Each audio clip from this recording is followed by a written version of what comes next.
You've lost your mind, Eliza. The board will never accept this proposal. My brother's voice echoed through my penthouse office as he slammed my business plan onto the polished mahogany desk, sending my fountain pen rolling to the floor.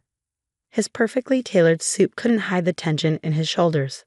I am Eliza Maxwell, 38 years old, and Chief Strategy Officer of Maxwell Pharmaceuticals, a company my grandfather built from nothing and my father nearly destroyed through his reckless expansions. A company that, according to my brother James, I had no right to lead despite my Harvard MBA and decade of experience turning failing businesses around. The proposal is sound, James, I replied, keeping my voice steady despite the familiar flare of frustration. Redirecting our research toward rare disease treatments isn't just ethically sound, the projections show it's financially viable. James scoffed, running a hand through his meticulously styled hair. Viable? It's commercial suicide. We're a mass-market pharmaceutical company, not a charity. I stood up, smoothing my skirt. That mentality is exactly why we're losing market share to more innovative competitors. Father's approach isn't working anymore. Father's approach built this company into what it is today, came a stern voice from the doorway. We both turned to see our father, William Maxwell, leaning on his cane, his presence still commanding despite his declining health. At 72, he remained chairman of the board, refusing to fully relinquish control even after his stroke last year. Dad, James straightened immediately. I was just explaining to Eliza why her new strategy won't work. I heard, my father said, his disapproving gaze fixed on me. The board meeting tomorrow will determine the company's direction, Eliza. I suggest you reconsider your position before then. My assistant knocked and entered cautiously. Ms. Maxwell, Dr. Rivera is here to see you. She says it's urgent. Perfect timing. Send her in, please. Dr. Sophia Rivera entered, carrying a leather portfolio. As our lead research scientist, she rarely left the labs, making her presence here significant. Mr. Maxwell, she nodded respectfully to my father, then to my brother. I apologize for interrupting, but this couldn't wait. My father's eyes narrowed. What is this about, Dr. Rivera? The preliminary results from Project Phoenix, she answered, placing her portfolio on my desk. The atmosphere in the room shifted immediately. Project Phoenix was our secretive research initiative, one I had championed against my father's wishes, allocating resources from various departments to fund it without formal board approval. Those results weren't scheduled for review until next month, James said, a note of suspicion in his voice. We had a breakthrough, Dr. Rivera replied, opening the portfolio. The targeted therapy showed 87% efficacy in the trial group, far beyond our projections. My father moved closer. What targeted therapy? I wasn't aware of any trials in progress. This was the moment I'd been preparing for over the past 18 months. Project Phoenix is a gene therapy treatment for Halloway's syndrome, I explained. The rare neurological disorder that killed Mom. The color drained from my father's face. You developed this without board approval. I redirected funds from the marketing budget and used my own money, I replied, holding his gaze. The research was too important to be rejected without proof of concept. This is exactly what I'm talking about, James interjected. Reckless decisions that undermine our core business model. Dr. Rivera cleared her throat. There's more. The treatment approach we've developed appears applicable to at least 6 other rare neurological conditions, potentially reaching a combined patient population of over 200,000 globally. I allowed myself a small smile. And we've already secured provisional patents on the delivery mechanism. My father sank into the nearest chair, suddenly looking every bit his age. You knew the board would never approve initial research into rare diseases. The ROI isn't immediate enough for them. I knew you wouldn't approve it, I corrected gently. The board follows your lead. They always have. My father's eyes met mine, and for the first time in years, I saw something there beyond disappointment, perhaps a glimmer of respect. There's something else you should know before tomorrow's meeting, I continued, nodding to Dr. Rivera. She produced another document from her portfolio. 3 pharmaceutical giants have already expressed interest in licensing our delivery technology. Conservative estimates put the potential licensing revenue at $300 million annually within 5 years. James snatched the document, scanning it with disbelief. This can't be right. I had preliminary discussions with all 3 companies, I said. They're prepared to fund phase II trials in exchange for partial licensing rights. My father was silent for a long moment, studying me with new eyes. You gambled your career on this, Eliza. If it had failed. It didn't fail, I said simply. And even if it had, I would have accepted the consequences. Some things are worth the risk. Like pursuing a treatment for the disease that took your mother, he said softly. Like transforming our company from just another profit-driven pharmaceutical into a leader in treating diseases others have ignored, I corrected. Yes, Mom's condition was my motivation, but the business case stands on its own. James tossed the projections back onto my desk. The board won't see it that way. They want predictable returns, not medical breakthroughs. My assistant appeared at the doorway again. I'm sorry to interrupt, Ms. Maxwell, but Ms. Chen from Horizon Ventures is on line 1. She says it's regarding their investment offer. I nodded, suppressing a smile at the perfect timing. Tell her I'll call back in 10 minutes. My father's eyebrows rose. Horizon Ventures, the Singapore venture capital firm. They're prepared to invest $200 million for a minority stake in a new subsidiary focused exclusively on rare disease treatments, I explained. The term sheet arrived this morning. James paled visibly. You've been planning this for months. 18 months, actually, I confirmed. Ever since the board rejected my proposal to increase our research budget. My father leaned forward, his businessman's instincts overriding his initial shock. A subsidiary would protect the parent company from financial risk while allowing the research to continue. Precisely, I said. Maxwell Pharmaceuticals maintains controlling interest and first rights to all developed technologies, while Horizon provides the capital we need to scale our research program. And if the board rejects this too? James challenged. I met his gaze steadily. Then I'll resign and take Project Phoenix with me. The key patents are structured in a way that gives me certain options. For the first time in my career, I saw my father smile with genuine approval. You wouldn't really leave the company your grandfather built, would you? I would, I said without hesitation. Because staying true to what Maxwell Pharmaceuticals should be is more important than preserving what it has become.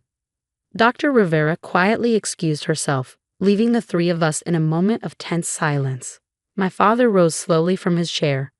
Prepare your presentation for tomorrow, Eliza. Make it compelling. What are you saying, Dad? James demanded. You can't seriously be considering this. Our father turned to him, his expression softening slightly. James, your sister has shown the kind of vision and courage that built this company in the first place. Perhaps it's time we remembered what Maxwell Pharmaceuticals was founded to do. Help people, not just shareholders. After they left, I stood by the window overlooking the city. The research facility where my mother had spent her final days was visible in the distance. I thought of her then, her brilliance, her compassion, and her final words to me. Don't accept the world as it is. Reimagine it as it should be. Tomorrow would bring its own challenges. The board members, with their decades of entrenched thinking, wouldn't be easily swayed. James would likely marshal his allies against me. But for the first time, I wouldn't be fighting alone.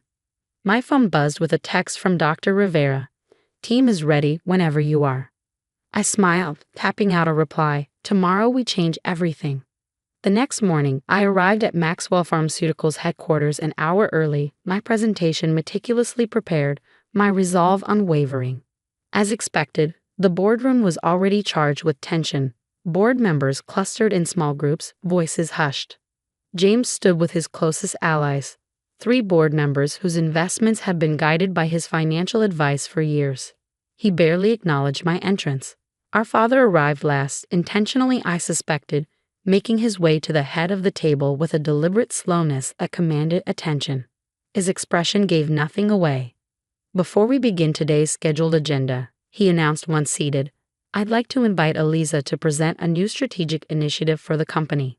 Several board members exchanged surprised glances. This wasn't on the agenda they'd received. I rose, distributing folders to each person around the table. Thank you, Father. Ladies and gentlemen, what I'm about to present represents not merely a new business opportunity, but a fundamental evolution in how Maxwell Pharmaceuticals approaches its mission. For the next 30 minutes, I walked them through everything. Project Phoenix's breakthrough results, the applicable patents, the licensing potential, and finally, Horizon Ventures' investment offer. This is highly irregular, objected Harold Bishop, our CFO and James's strongest supporter. Pursuing unauthorized research, negotiating with outside investors without board approval. These actions border on corporate misconduct. I disagree, came a firm voice from the doorway. We all turned to see Eleanor Maxwell, my 92-year-old grandmother and the widow of our company's founder, being wheeled into the room by Dr. Rivera. Despite her age, her mind remained razor-sharp. "Grandmother," James said, clearly startled, "we weren't expecting you today." "Clearly," she replied dryly, "yet here I am." She gestured for Dr. Rivera to wheel her to the table. "I've reviewed Eliza's proposal in detail. It's exactly the kind of innovative thinking this company was built on." "With all due respect, Mrs. Maxwell," said Bishop, "the pharmaceutical landscape has changed significantly since your husband's day." "Has it?" she questioned, her voice gaining strength. "Has the fundamental purpose of medicine changed? My husband didn't build this company to maximize shareholder returns, Mr. Bishop. He built it to save lives." She turned to address the entire board. "My grandson James has served this company admirably by protecting its financial interests. My granddaughter Eliza now offers us the chance to reclaim its soul while securing its future. Both perspectives have value." My father cleared his throat. "Mother is right. This isn't about choosing between profit and purpose. It's about intelligently balancing both." The discussion continued for hours, questions flying, objections raised and addressed. James, to his credit, asked pointed but fair questions about the financial projections and risk mitigation strategies. When the final vote came, the subsidiary initiative passed 8-5, with my father casting the deciding vote in my favor. As the boardroom emptied, James approached me, his expression unreadable. "You outmaneuvered me," he said quietly. "It wasn't about winning, James," I replied. "It was about saving the company we both love." He seemed to consider this. "The financial risks are real, Eliza. I hope you understand that." "I do. That's why I need your expertise to manage them properly." I offered my hand. "Co-chief executives, your financial acumen, my strategic vision." Surprise flickered across his face, followed by cautious consideration. "You'd share the role." "Maxwell Pharmaceuticals needs both of us," I said simply. "Different perspectives, common purpose." After a long moment, he took my hand. "I'll hold you to those projected returns." "I'd expect nothing less," I smiled. Our father watched this exchange from across the room, a weight seeming to lift from his shoulders. For the first time in years, I saw a glimpse of the dynamic, visionary leader he had once been.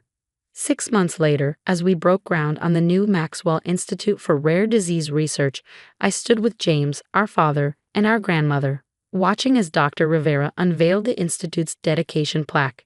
"In memory of Catherine Maxwell, whose courage in life continues to inspire our mission." The company my grandfather built, my father preserved, and my brother protected now had a new chapter beginning, one that honored its past while reimagining its future.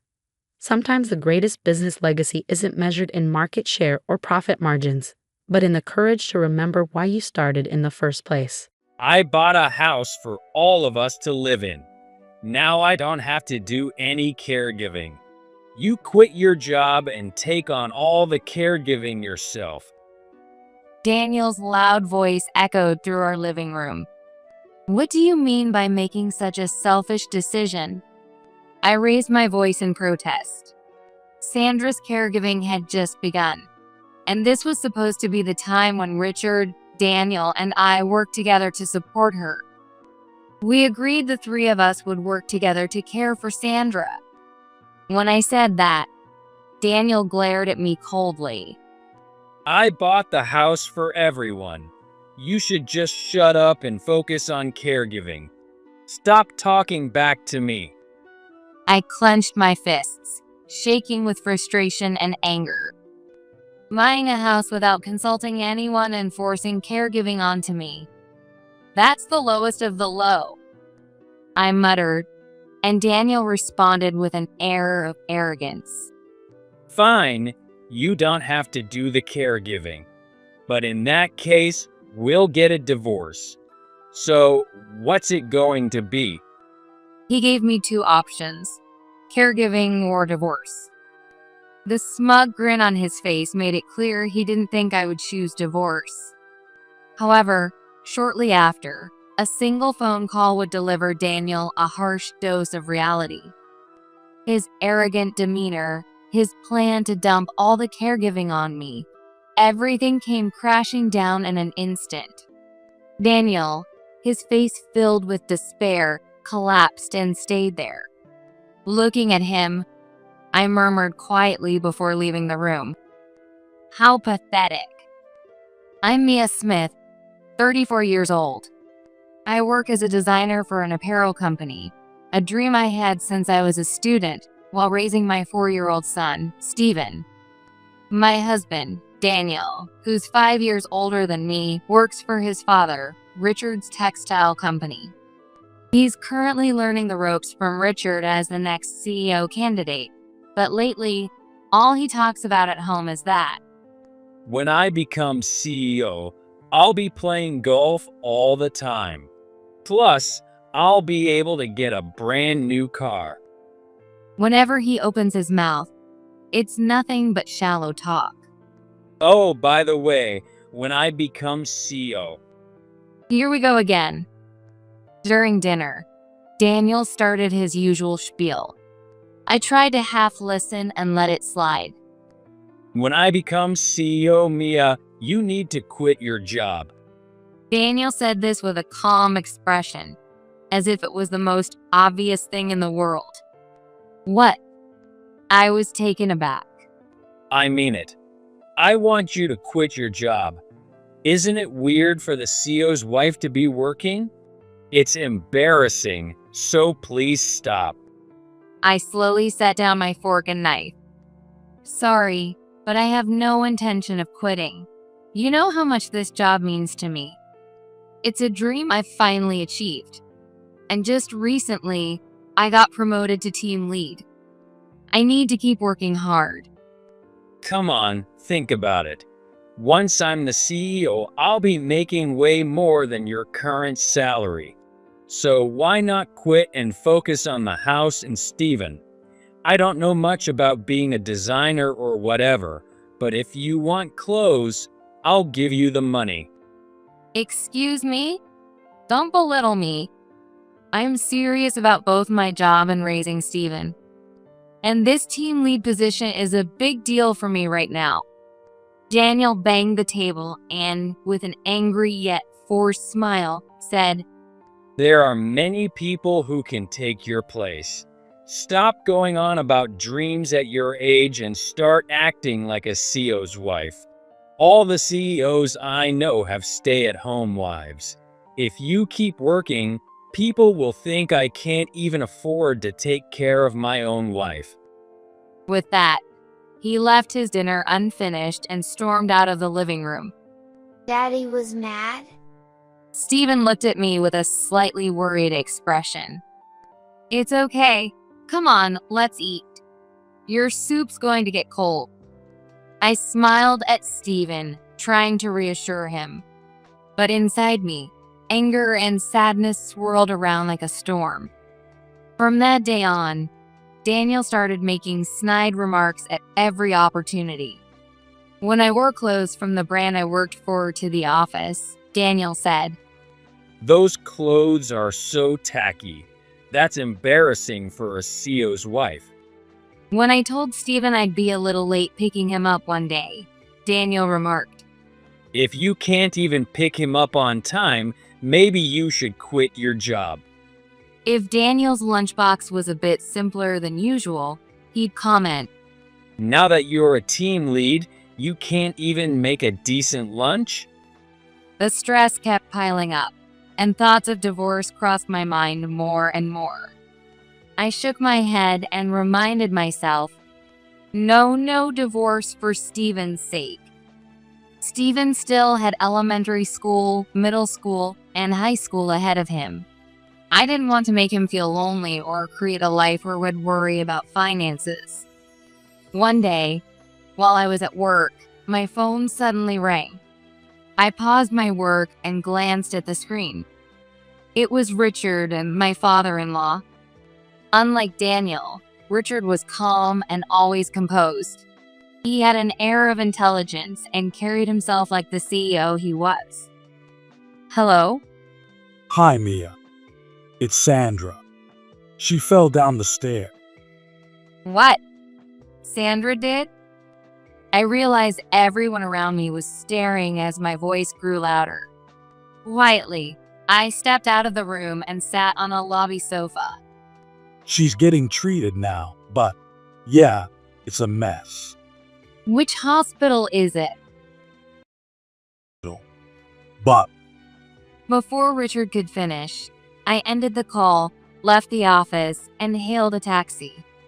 My mother-in-law, Sandra, had been kind to me ever since I got married. When I was newly married, I couldn't make meals good enough to serve anyone. Sandra was always kind and patiently taught me how to cook. Both Richard and Sandra were very dear to me. When I arrived at the hospital and explained the situation to the receptionist, they immediately guided me to her room. Sandra! I entered the room, slightly out of breath. When Sandra, lying in bed, saw me, she gave an apologetic smile. Mia, you didn't have to come all the way here. Oh, thank goodness. Are you okay? Is the injury serious? I'm fine. Honestly, it's because someone exaggerated my situation. She glanced at Richard with a slightly annoyed tone. well, I didn't mean to exaggerate. Richard replied, scratching his head awkwardly. I'm sorry. I just panicked. Thank you, Mia. It's tough getting old, isn't it? Sandra said with a wry smile, but the cast wrapped around her leg told a different story. Just then, the door to the hospital room quietly opened, and a doctor and nurse entered. Would like to talk about her injury and next steps. Is now a good time? The three of us sat and listened to what they had to say. The doctor explained matter-of-factly. The gist was that due to a fracture and torn muscles, there was a possibility that walking could become difficult in the future. I immediately started looking it up online. But it says here that with proper rehabilitation and treatment, things can improve. I showed my phone to the doctor. In Sandra's case, her age is a factor. Also, it's best not to believe everything you read online. I'm sorry. Thank you, Mia. Well, it is what it is. Sandra said with a bittersweet smile and lowered her gaze slightly. Sandra. After the explanation ended and the doctor and nurse left, a quiet atmosphere settled over the room. Sandra slowly reached for the documents the nurse had left, including explanations about hospitalization, consent forms, caregiving, and facility information. I never thought I'd need this kind of care as I approach 70. Flipping through the pamphlets, Sandra had a helpless expression on her face. Sandra, please let me help with anything. Don't hesitate to ask, okay? Hearing my words, Sandra gave me a bittersweet smile. That expression made my chest ache just a little. Suddenly, the hospital room door burst open. Mom, Daniel entered the room. You're late. It had been over an hour since had been contacted. you fell down the stairs? Are you okay? He acted concerned, but I could tell it was just for show. Yes, but as you can see, I'm doing fine. That's a relief. I came running as soon as I heard. For someone who came running, it sure took you long enough. I grumbled silently in my head. What's this? Daniel noticed the pamphlets about caregiving and assisted living facilities and made an openly displeased face. Sandra's leg might have lasting complications. From now on, we all need to support each other and help her out. Richard explained briefly. Caregiving? Are her complications really that severe? We don't know for sure yet, but the chances are pretty high.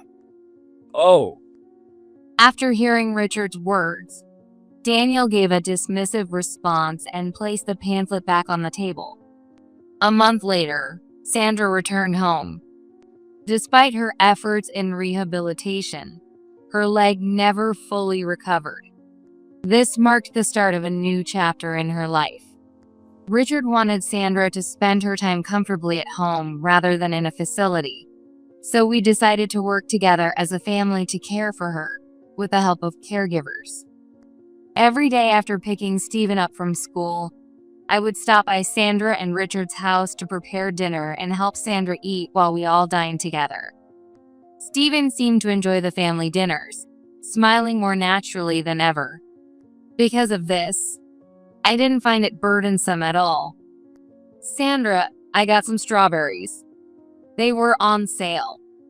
I handed her a plate of strawberries and sat next to her. Thank you so much, Mia, for everything you do every single day. Sandra smiled warmly. Richard, sitting on the sofa with Stephen, nodded and smiled as well. I truly loved their gentle smiles. Since I got married, they've treated me like their own daughter, always kind and supportive. They even cheered me on at work and celebrated when I got promoted. Helping Sandra and supporting Richard was just my way of giving back. Sandra, I'll do anything for you. Please stay healthy. Sandra placed her hand gently on mine. Don't worry, nothing worse is going to happen to me. Her crinkled smile reassured me. Although it pained me that Sandra had lost some mobility, I felt like our bond had grown even stronger because of this. Mia, are you here? Daniel's voice echoed from the front door. The moment he walked into the living room, a strong smell of alcohol wafted in with him. What's this, Daniel? You finally show up, and you've been drinking. Richard's tone was sharp with irritation. While I came to the house daily, Daniel rarely visited, and when he did, he never helped with Sandra's care.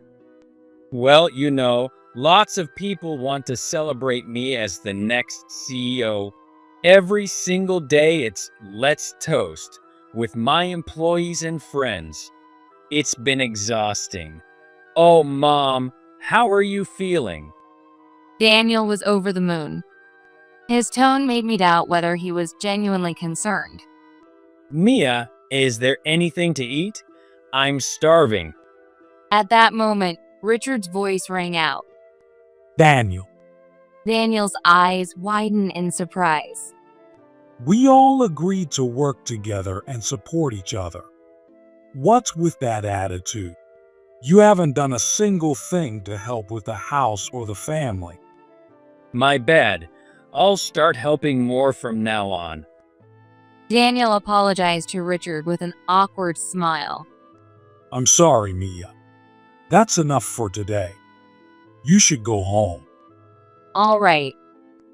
Richard's reprimand toward Daniel created a slight awkwardness. When we got back home, Daniel sat on the couch looking irritated, playing a game on his phone. Why are you acting so annoyed? The ones having a hard time are Sandra and Richard. Shut up. I said it'd help, didn't I? Just leave me alone. I was in such a good mood after drinking, and now it's completely ruined. With that, Daniel snapped and walked off to the bathroom. His heartless behavior left me speechless.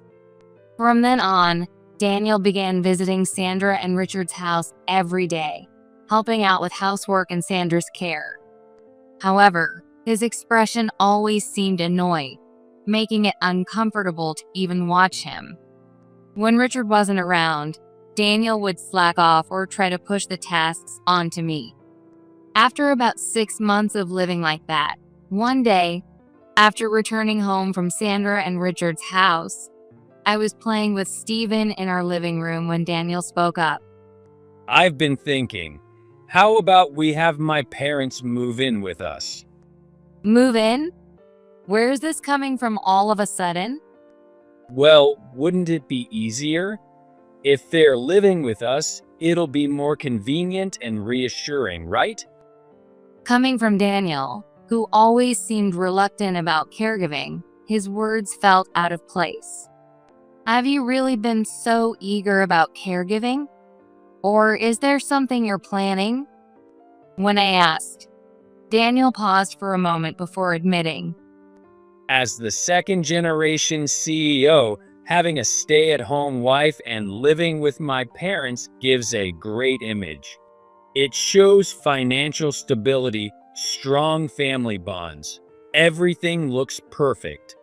Putting mom in a care facility would make me look like an idiot. But I don't want to be the one doing the caregiving. and yet you want them to move in? That doesn't make any sense.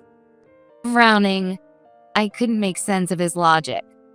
If I'm slacking off without helping, of course, mom and dad won't be happy. But if it's because I'm busy with work, if I bought a house and worked hard to pay off the mortgage, dad would totally respect that. With that, Daniel grinned and patted my shoulder. Leave the finances to me. You quit your pointless job and focus on taking care of mom. You'll be the perfect wife. Sound good? Not a chance. I couldn't help but shout, and a loud thud echoed in front of me. A thick file had been thrown onto the table, filled with blueprints, planning documents, soil survey reports, and property registration papers. What is this? Feeling a bit panicked, I flipped through the pages. A new house for all of us to live together. I built it. It's a 3,500 square foot single family home. And of course, it's completely accessible for mom. Daniel spoke proudly, but I felt the blood drain from my face. How much did it cost? Altogether, $700,000. But once I'm the CEO, I'll pay it off in no time. And with such a big mortgage, I'll have a solid excuse to skip caregiving. What on earth are you thinking? Without meaning to, I raised my voice in front of Stephen. I can't believe such an enormous amount of money. And building a house without consulting me? That's unbelievable. Daniel's proud expression immediately turned into a glare as he stared at me. Listen, I don't care if you're some kind of team lead or whatever at work. In this house, you're just a wife. Don't talk back to me. He said this and threw a nearby water bottle at me. Stop it in front of Stephen. Stephen clung to my clothes, trembling. I gently patted his small back and glared at Daniel with determination. What's with that look? Whatever, let's not waste time. Decide now. Decide what? Do you want to live in a $700,000 luxury house and take care of mom, or do you want a divorce? Finally, the word divorce came out of Daniel's mouth. My heart skipped a beat. I glanced at Stephen and saw that, despite his frightened expression, he was glaring at Daniel. That look on his face was no longer one of a child looking at his father. I made up my mind right then and there. Divorce. Daniel looked shaken, as though he hadn't expected me to choose divorce. Are you stupid? You'd be the wife of a CEO, living in a brand new house. All you'd have to do is caregiving. And yet you're choosing divorce? That's insane. I've had enough. Ever since you were named the next CEO, your arrogant attitude and constant snide remarks. Why do I have to sacrifice so much just because of your promotion? Why do I have to give up on the dream I've worked so hard to achieve? Before I realized it, tears were streaming down my face. Stop making me repeat myself. Daniel's loud voice echoed as he stomped on my argument. I'm telling you to take responsibility. You're my wife, I'm your husband, and I'm going to be the CEO. As my wife, your job is to make me, the CEO, look good. Understood. I wiped away my tears. I'm leaving. What? The luggage could be dealt with later. I grabbed my work bag and Stephen's daycare bag, ready to leave the house with him. Stephen clung tightly to my hand. Hey, wait. I swung the front door wide open. If you keep yelling, the whole neighborhood will hear. Shouting coming from the house of the next CEO, Daniel. They'll say. Daniel clenched his jaw in frustration, falling silent. Goodbye. With that, Stephen and I walked out of the house. I started the car engine and drove down the road at night. Mom, where are we going? Stephen asked anxiously. How about we go to my parents' house? Oh, and maybe stop by for some drive-through burgers on the way. When I smiled at him, Stephen's eyes lit up, and he said excitedly, Really? Even though it's nighttime? Yep, it's a special treat. Yay! As if the earlier incident had never happened, we chatted happily in the car. I wanted to make it so, at least in Stephen's mind. The earlier incident never happened. I was overwhelmed with guilt for having scared him. We headed toward my parents' house, which was just a short drive away. Seeing my mom and dad for the first time in a while made Stephen visibly happy. The next morning, after my parents left for work and I dropped Stephen off at his daycare, I returned to their house and noticed a silver car parked out front. He's here. Daniel had come to my parents' house. I wasn't surprised, as I figured he'd find out I was here soon enough. Living in a safe rural area, my parents had the habit of leaving their house key in the mailbox. I'd never told Daniel about this, but he must have figured it out and let himself in. He was pacing around in the living room. How can you just walk into someone else's house so early in the morning? I asked coldly from behind him. Your parents' house is my house too. It's been a while since I came here, and it just felt nostalgic. He spoke as if nothing had happened the night before. Sorry, but I have work soon. If you don't have anything important to say, could you leave? As I got myself ready, Daniel sat down at the dining table and began talking. I told Mom and Dad about what happened yesterday, and they really let me have it. They told me to apologize to you immediately. He didn't look the least bit remorseful. So, could you come back home? I can't afford to make those two mad. You get it, right? My parents are the ones who hold my future in their hands. I silently packed my work documents into my bag. Even without looking, I could feel his irritation at how cold and unresponsive I was being. Hey, do you even get it? This isn't just about me. If you come back, Stephen is guaranteed to inherit the CEO position one day. Are you really going to throw that away? Do you want a divorce so badly that yet ignore your responsibility as a parent to think about your child's future? I stayed silent, letting his words wash over me without reacting. You're just going to make Stephen's life miserable if you raise him. There's no way you can make him happy. Think about the financial power I'll have in the future. Ignoring that kind of money right in front of you is just plain stupid.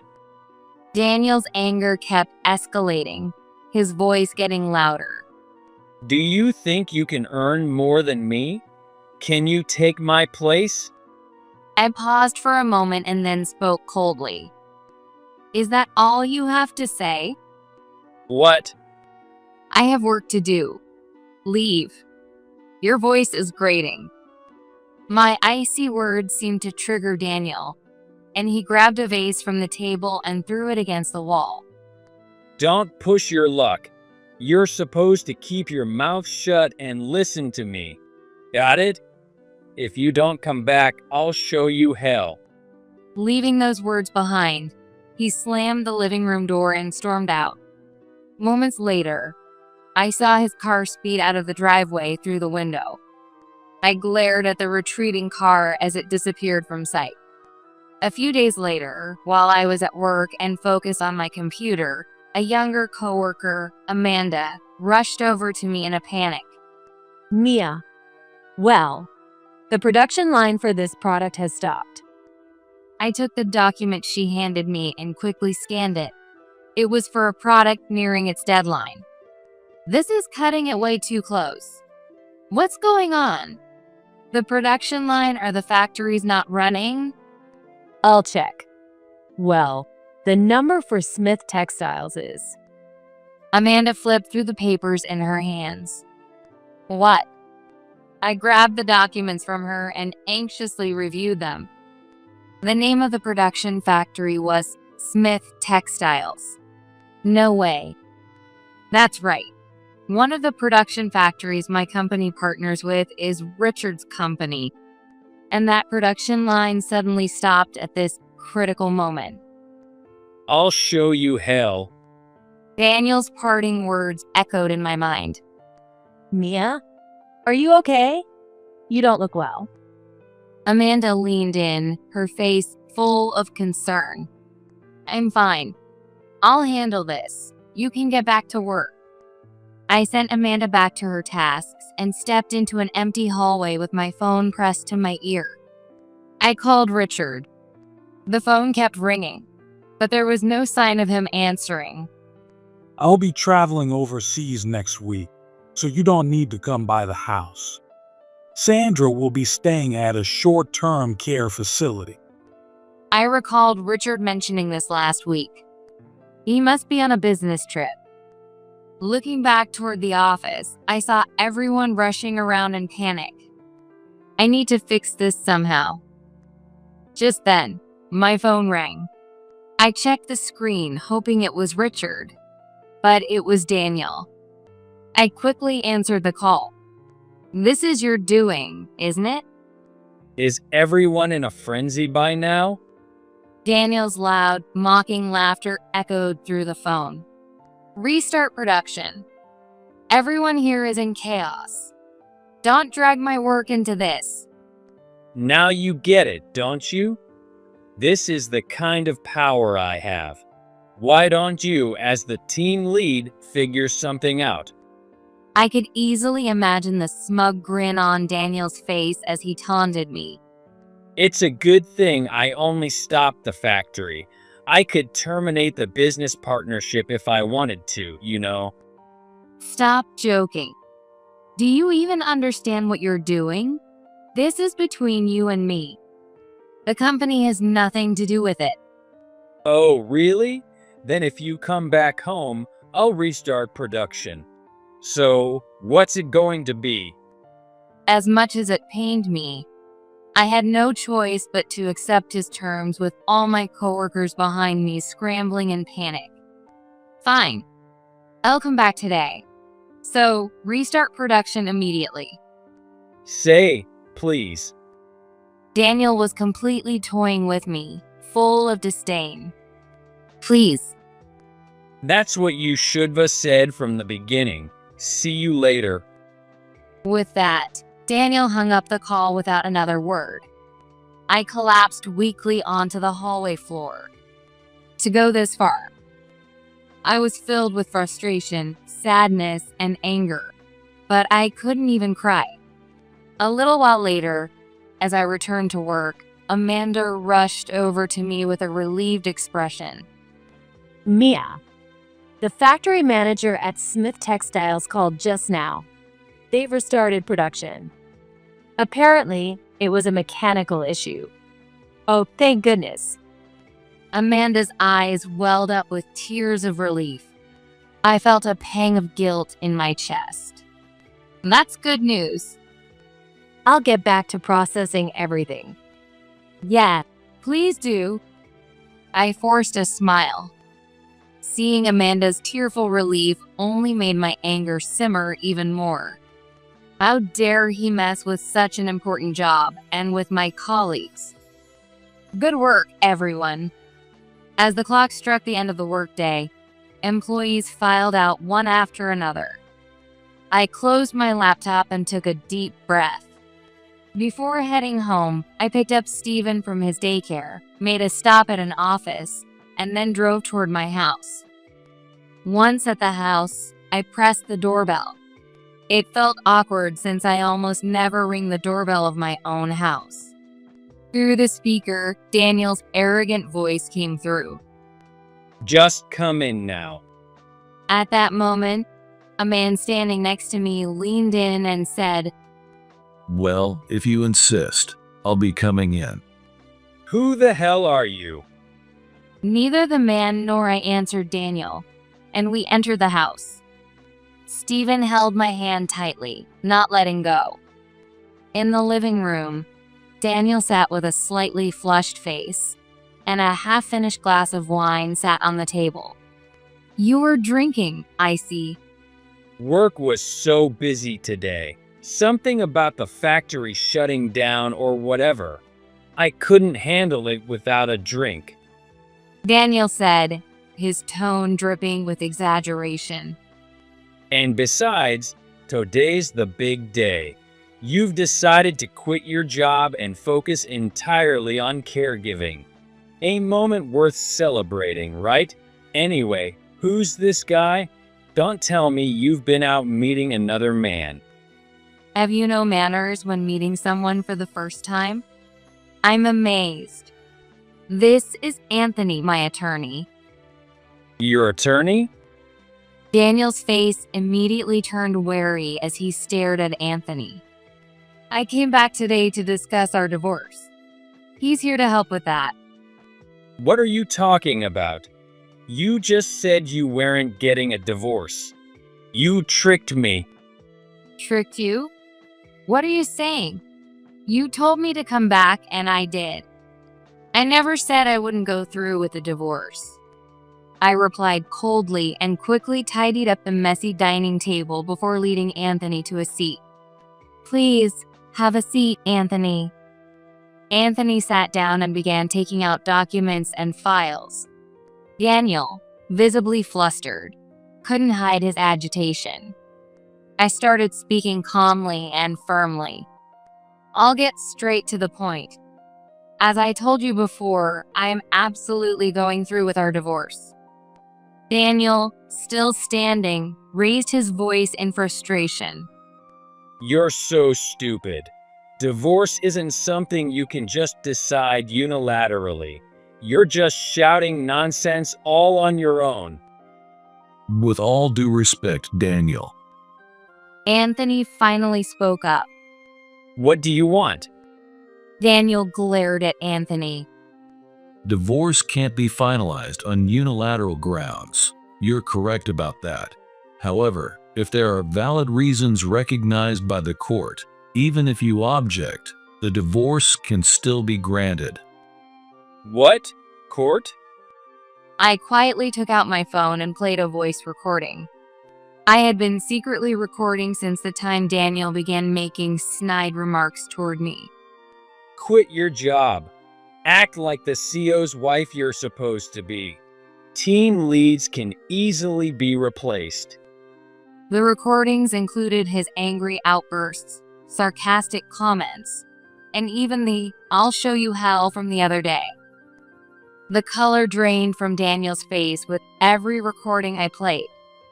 I pressed play on each file, one after the other, methodically. Do you want to hear more? When I asked, Daniel weakly sat down in his chair. That's enough. Mia has also been keeping a diary of these events, which will be submitted as evidence if this goes to court. Anthony continued, only to be interrupted by Daniel. Fine, I get it. A brief silence filled the room before I broke it. Do you want to go to court? It'll be tough for someone who's about to become CEO to deal with a divorce trial. It'll make headlines, you know, and it might even affect your work. I spoke in a deliberately provoking tone, but Daniel remained frozen, unable to respond. What about your employees? How would they feel seeing their future CEO embroiled in a messy divorce case? Would they still trust and respect you enough to give you their full support? Fine, I'll agree to the divorce. Daniel reluctantly gave in, his face full of frustration and defeat. Daniel, who had been so full of confidence moments ago, suddenly seemed much smaller. Good. I felt a small sense of triumph inside. Understood.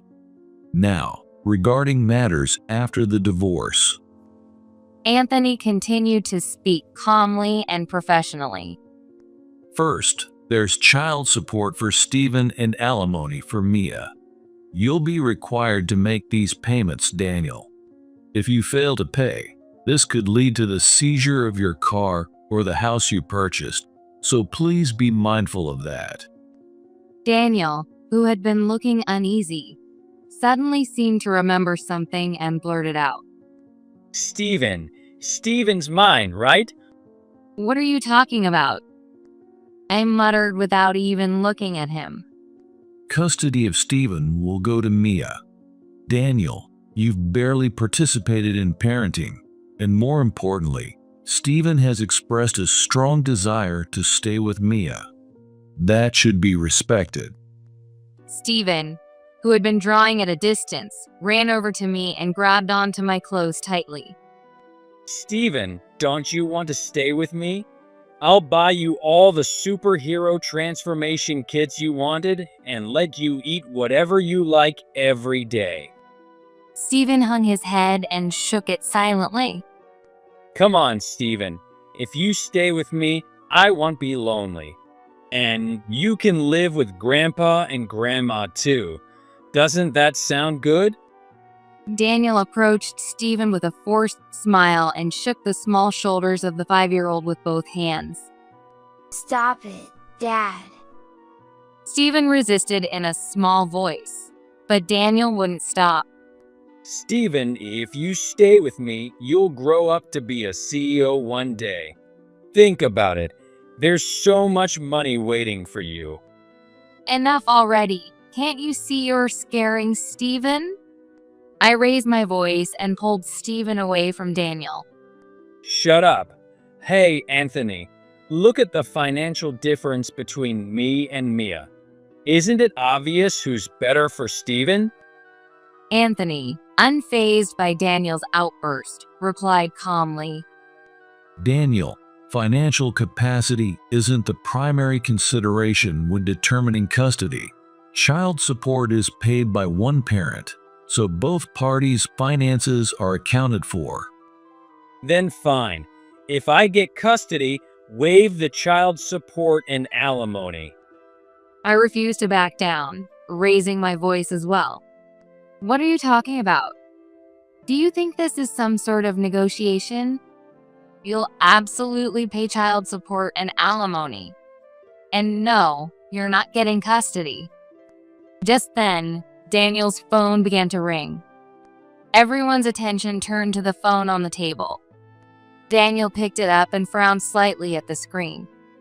When he answered the call, the face of Richard appeared on the screen. It was a video call. On the screen, Richard appeared, looking visibly furious. Daniel, I just got a call from the senior manager, and he told me about what happened at the factory today. Is it true you deliberately stopped production? No, that was because the factory machinery had a malfunction. Don't lie. Several employees said the machines were running fine, but you shouted at them to shut it down. Do you realize what you've done? Didn't you think, even for a second, about how disrespectful and disruptive this was to your hard-working team and Maya's company? Daniel was unable to respond, his head hanging low. The employees are confused and upset. And did it not occur to you that this would damage my credibility as well? On top of that, I heard you demanded to see the partnership contract from my secretary. What exactly were you planning to do? Daniel stood frozen, like a child being scolded by a parent, unable to say a word. Mia, are you there? Yes. I took the phone from Daniel's hand and held it up to show my face on the screen. Can you tell me what happened? Not only did he stop production, but he also threatened to terminate the contract with my company. Richard let out a deep, frustrated sigh. Seeing the disappointment on his face stirred complicated emotions within me. I'm so sorry. This is ultimately my responsibility as the CEO. I truly apologize. Hey, Daniel. I handed the phone back to Daniel. Daniel, are you listening? Daniel gave a small nod. Forget about becoming the next CEO. Daniel, who had been staring at the ground, suddenly snapped his head up, clutching the phone tightly. Wait, Dad. I'll apologize properly to Mia. And not just her, but to her company too. Please don't do this. What you did cannot simply be resolved with an apology. And there is no place in my company for someone like you. Wait. Daniel looked at Richard on the screen with an expression of pure panic. You're fired. Finally, Richard uttered the shocking words. Both Anthony and I widened our eyes in surprise. Daniel, in a panic, began speaking quickly. Wait, Dad. I'm the only heir, aren't I? It's only natural for me to become the next CEO. You can't fire me. You've lost your mind. First of all, there is no rule that the successor has to be family. My company is full of employees far more capable than you. And another thing, I never raised a son who would say his father has lost his mind. Don't ever call yourself my son again. No, I'm your son. You are not my son. From now on, stay out of my life. Wait, Dad. I'm sorry. Richard spoke slowly, his voice cold and steady. You are nothing but a stain on my life. Those words broke Daniel. Tears streamed down his face as he collapsed, breathing heavily.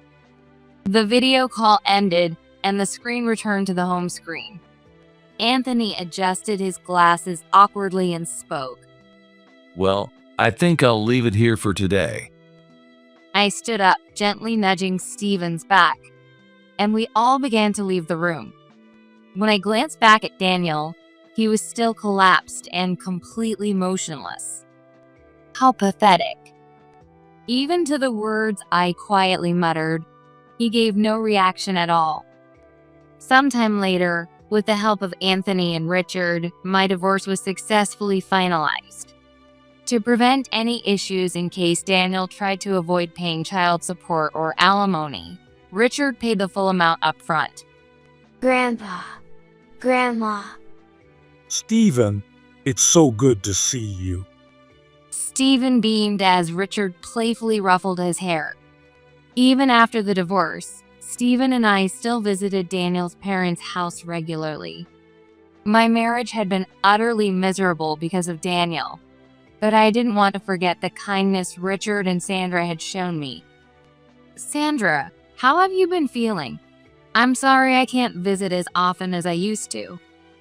Since the divorce, it had become harder to visit every day, and that was something that weighed on my mind. Thank you, Mia. I'm doing very well. We've hired another caregiver, so everything's running smoothly. Sandra gave me a gentle smile. Seeing her expression gave me a small sense of relief. Richard, who had been frowning at his phone, called out to me. Mia, could you help me? How do I block calls from this number? I'd ask someone younger, but I figured you'd know. You can block it from here. Is it a spam call? Thanks. No, it's Daniel. Upon asking further, I learned that Daniel had been leaving desperate messages on Richard's voicemail, pleading for help as he struggled with loan repayments, night shifts, and failed job applications. Well, at least I won't have to deal with those voicemails anymore. Thanks for your help. That sounds tough, Richard. When I said that, Richard spoke with a serious expression. It's nothing compared to the stress and pain Daniel caused you, Mia. I'm truly sorry for everything. Sandra's eyes grew moist as she nodded in agreement. Please don't. That was an issue between Daniel and me. I'm the one who should apologize for dragging you into it. After a brief silence, the three of us exchanged smiles, and a warm atmosphere filled the room. See you next time, Stephen. Okay. Bye, Grandpa. After finishing our meal together, Richard walked us to the door. On the way home, Stephen and I strolled hand in hand through the sunset. Stephen was in high spirits, his steps light and happy. Our destination wasn't the house we used to live in as a family of 3, but a newly built apartment. I chose the new apartment because I wanted a place with better security measures as a precaution against Daniel. And the old house was too large for just the 2 of us. Stephen seemed to love our new home. Since the divorce, his smile had become more frequent, and he was thriving. As for me, though my days were a whirlwind of work and parenting, I finally felt like I had found true happiness. I gave it to Mom. It suits her way better than you. On the 2nd anniversary of my mom's passing, I returned home and felt a longing to reconnect with her warmth. So I opened the dresser where I kept her keepsake dress. However, I noticed that the dress, along with several of my personal belongings, was missing. Could it have been a burglary? I wondered, and asked my husband, who was working from home, if he had any idea about it. He responded with a casual expression. At first, I couldn't believe my ears. You gave it to your mom. What do you mean? My husband went on, as if to rub salt in the wound. His tone showed no sign of remorse, and it sounded almost proud. You said it's a keepsake, but you never wear it. A dress is better off being used by someone who will actually appreciate it rather than just sitting there unused. That's not the point. Why would you give it to her without even asking me?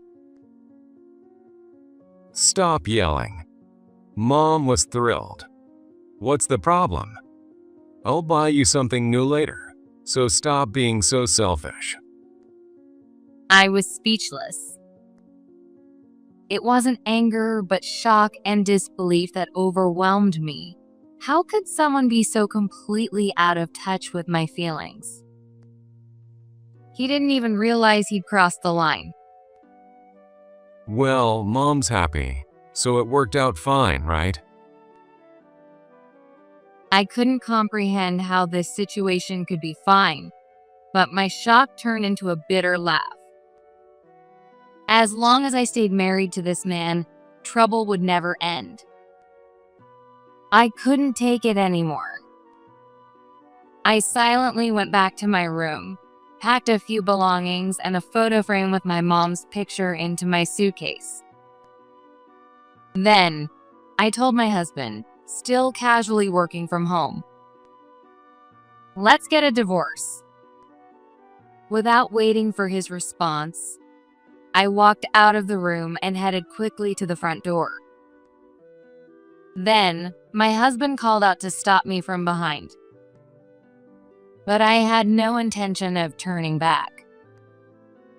He had given away my mom's heirloom without asking, dismissing it as no big deal. I couldn't stay with someone like that. Wait a minute. Don't just walk out. Realizing I was serious about leaving, he grabbed my arm, but I shook it off forcefully. "Don't touch me. You're the one who's selfish. You gave away my mom's dress to your mom without asking, sold my belongings without telling me. I've had enough." Hey, you don't need to be so mad. I thought it'd be for the best. He yelled, grabbing my arm again. But I didn't want to hear anything more. I dashed out the door. Wait. If you leave now, my life will be. I can't do this anymore. I can't stay with you. My name is Kate, a 30-year-old office worker. I lived with my husband, Jake, just the two of us, with no children. Until recently, my mom had lived with us too, but 2 years ago, she fell seriously ill and passed away. My family wasn't wealthy. In fact, we were more on the poor side. When shopping, my mom would always check prices first, and eating out was out of the question. Even my clothes were mostly hand-me-downs from older cousins, and I could count on one hand the number of times I got brand new outfits. As a child, I remember thinking, we're poor, so I shouldn't be selfish. My parents divorced when I was in elementary school, and my mom raised me on her own. At the time, I was too young to understand why they divorced, but as an adult, I learned that my dad had been a gambling addict, racking up massive debts. I later found out that, even before their divorce, we were living solely off my mom's part-time job income. To me, my dad always seemed like a good father, so I was shocked to learn about that side of him. More than that, I felt anger toward him for causing my mom so much pain. And that's why I've hated gambling, debt, and my dad ever since. Even as an adult, those feelings haven't changed. I went to college on a scholarship, and once I started working, I did everything I could to make my mom's life easier. You don't need to worry about that. Just focus on doing what you love. Seeing you healthy and happy is enough for me. She said that to me. But I wanted to repay her even just a fraction of the sacrifices she made for me. The only keepsake my mom left me was a dress that my grandmother had specially made for her. It was an elegant dress with lace on a light purple material, and the fabric was quite high quality. Before she passed, my mom told me, This dress was a special gift my mom made for me when I turned 18. She stitched every thread with love and care. I want you to have it as my keepsake, Kate. I kept the dress in a box that my mom had also handed down to me. Sometimes, I'd open the box and reminisce about her. I've been married to Jake for 5 years. He understood my family situation and even got along well with my mom. His parents, Michael and Hannah, were wonderful people who never looked down on me for being from a single-parent household and were always kind and thoughtful. Both my mom and I were happy, feeling blessed to have such a good match. Jake works from home 3 days a week and goes to the office for the other 2. But I had been feeling increasingly uneasy about him.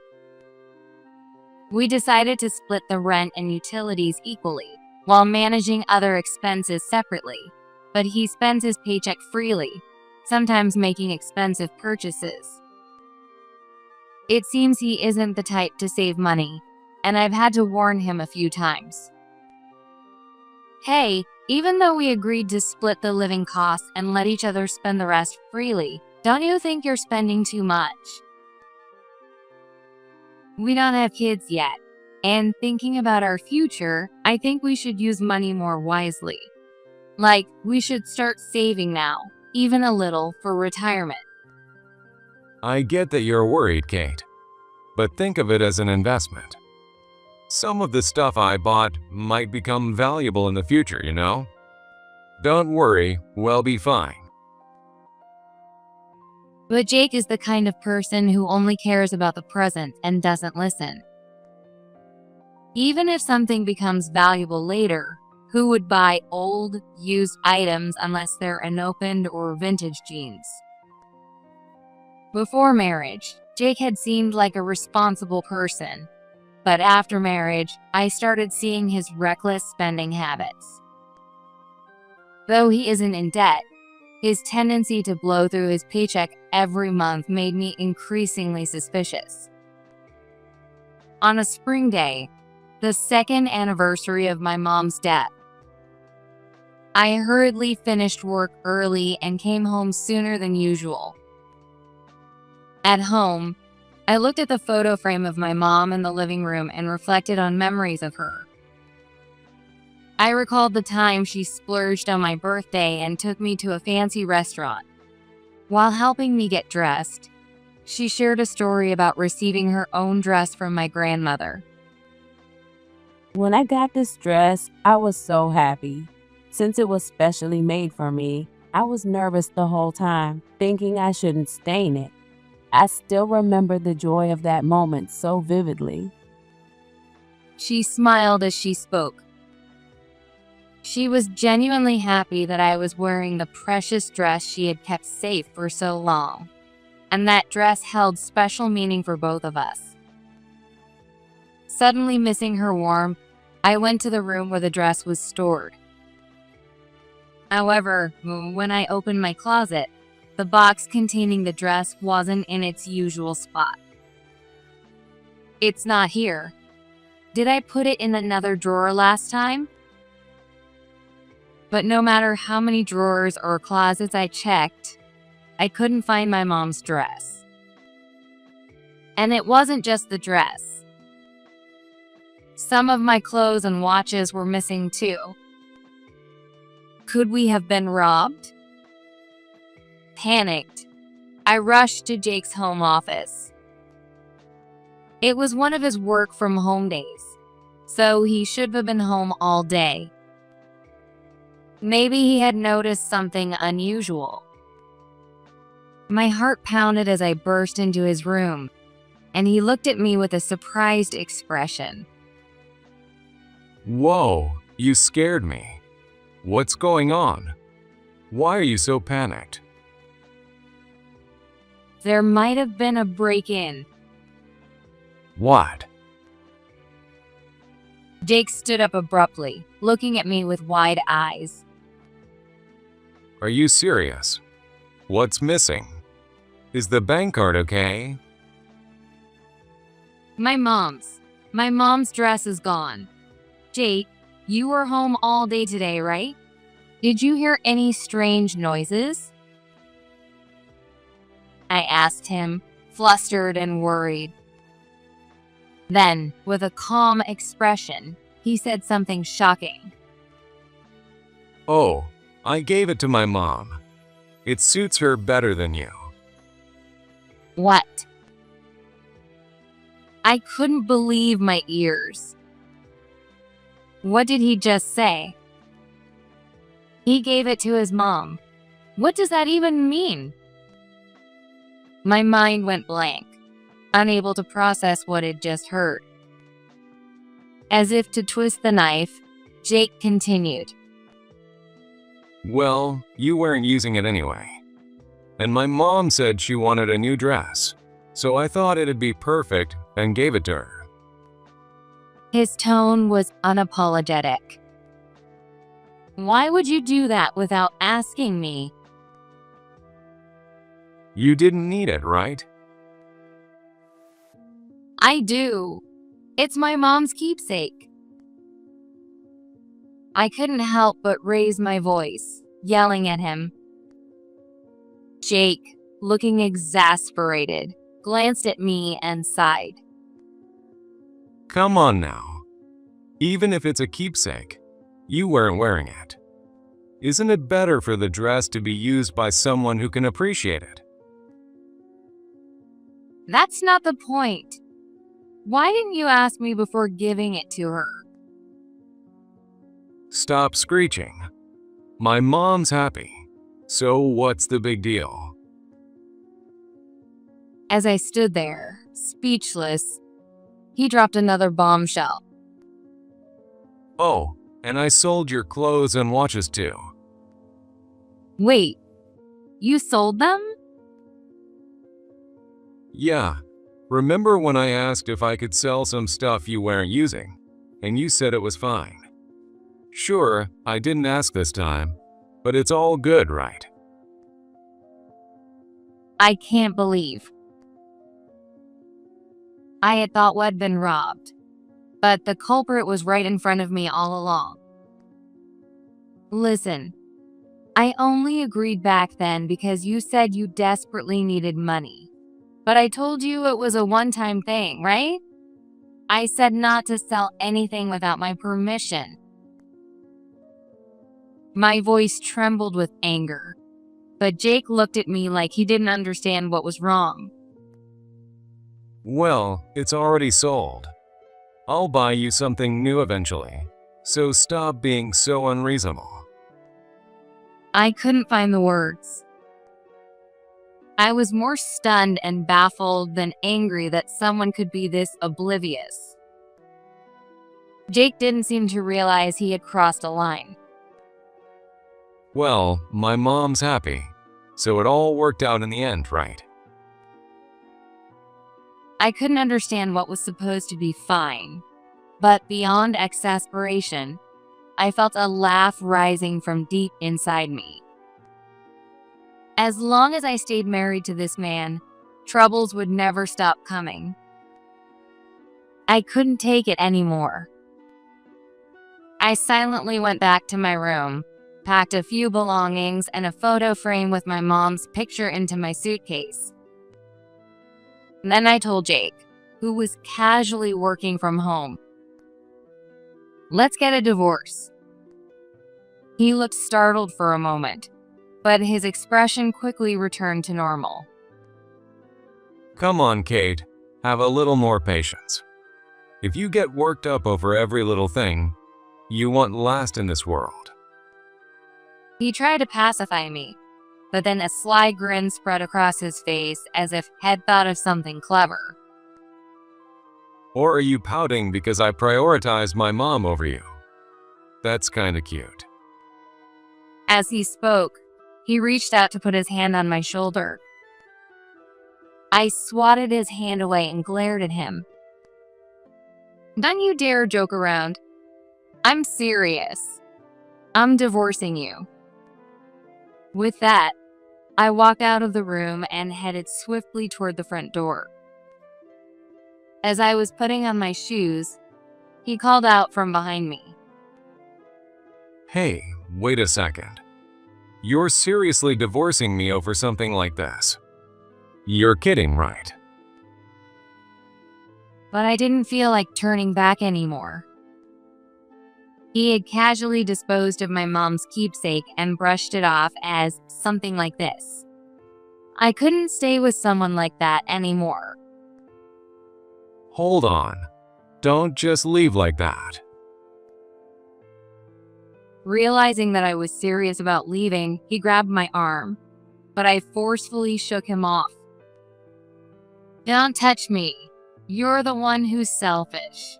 You gave my mom's dress to your mom without asking and sold my belongings without permission. I've had enough." Come on, there's no need to be so mad. I only did it because I thought it was for the best. He shouted as he grabbed my arm again. But I had no desire to listen anymore and dashed out the front door. Wait, stop. As I stepped out, I heard his voice behind me, almost like a scream. I instinctively turned around to see him reaching out toward me, stumbling over his feet as he tried to follow. If you leave now, what am I supposed to do? I hesitated for a moment but ignored his words and started walking again. Hey, wait. He grabbed my arm forcefully, trying to stop me. At that moment, his face suddenly went pale, his eyes darting to something behind me. Confused, I turned around to see two men with intimidating looks standing there. Jake, we've been looking for you. The taller man said to Jake.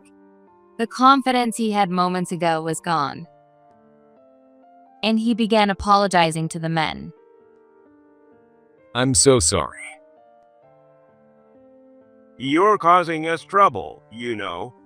If you don't pay on the promised date, it puts us in a bind too. We're not running a charity here. The shorter man said in a stern tone. We've already sent you multiple reminders, haven't we? And yet, we haven't heard back. What's going on here? I know. I'm really sorry. I'll make sure to pay by the next due date. Didn't you say the same thing last time? And yet you still didn't pay. Jake kept apologizing to them. Well, excuse me, but who are you? I asked them cautiously. The taller man turned to look at me and replied, Are you his wife? When I gave a small nod, he pulled a business card from his inner pocket. Printed on it was the name of a consumer loan company I'd never heard of before. Your husband took out a loan from us. His repayment deadline has passed, but we haven't been able to contact him. That's why we came here. A loan? I looked at Jake. He avoided my gaze, looking guilty. Yes, the payment is due on the 10th of each month. The man said as he held out a piece of paper in front of me. It listed the repayment terms, and sure enough, his name was on it. At the very least, we need the interest paid by the end of today. Or, if you'd like, you can take over your husband's debt for him. The taller man suggested, saying something outrageous.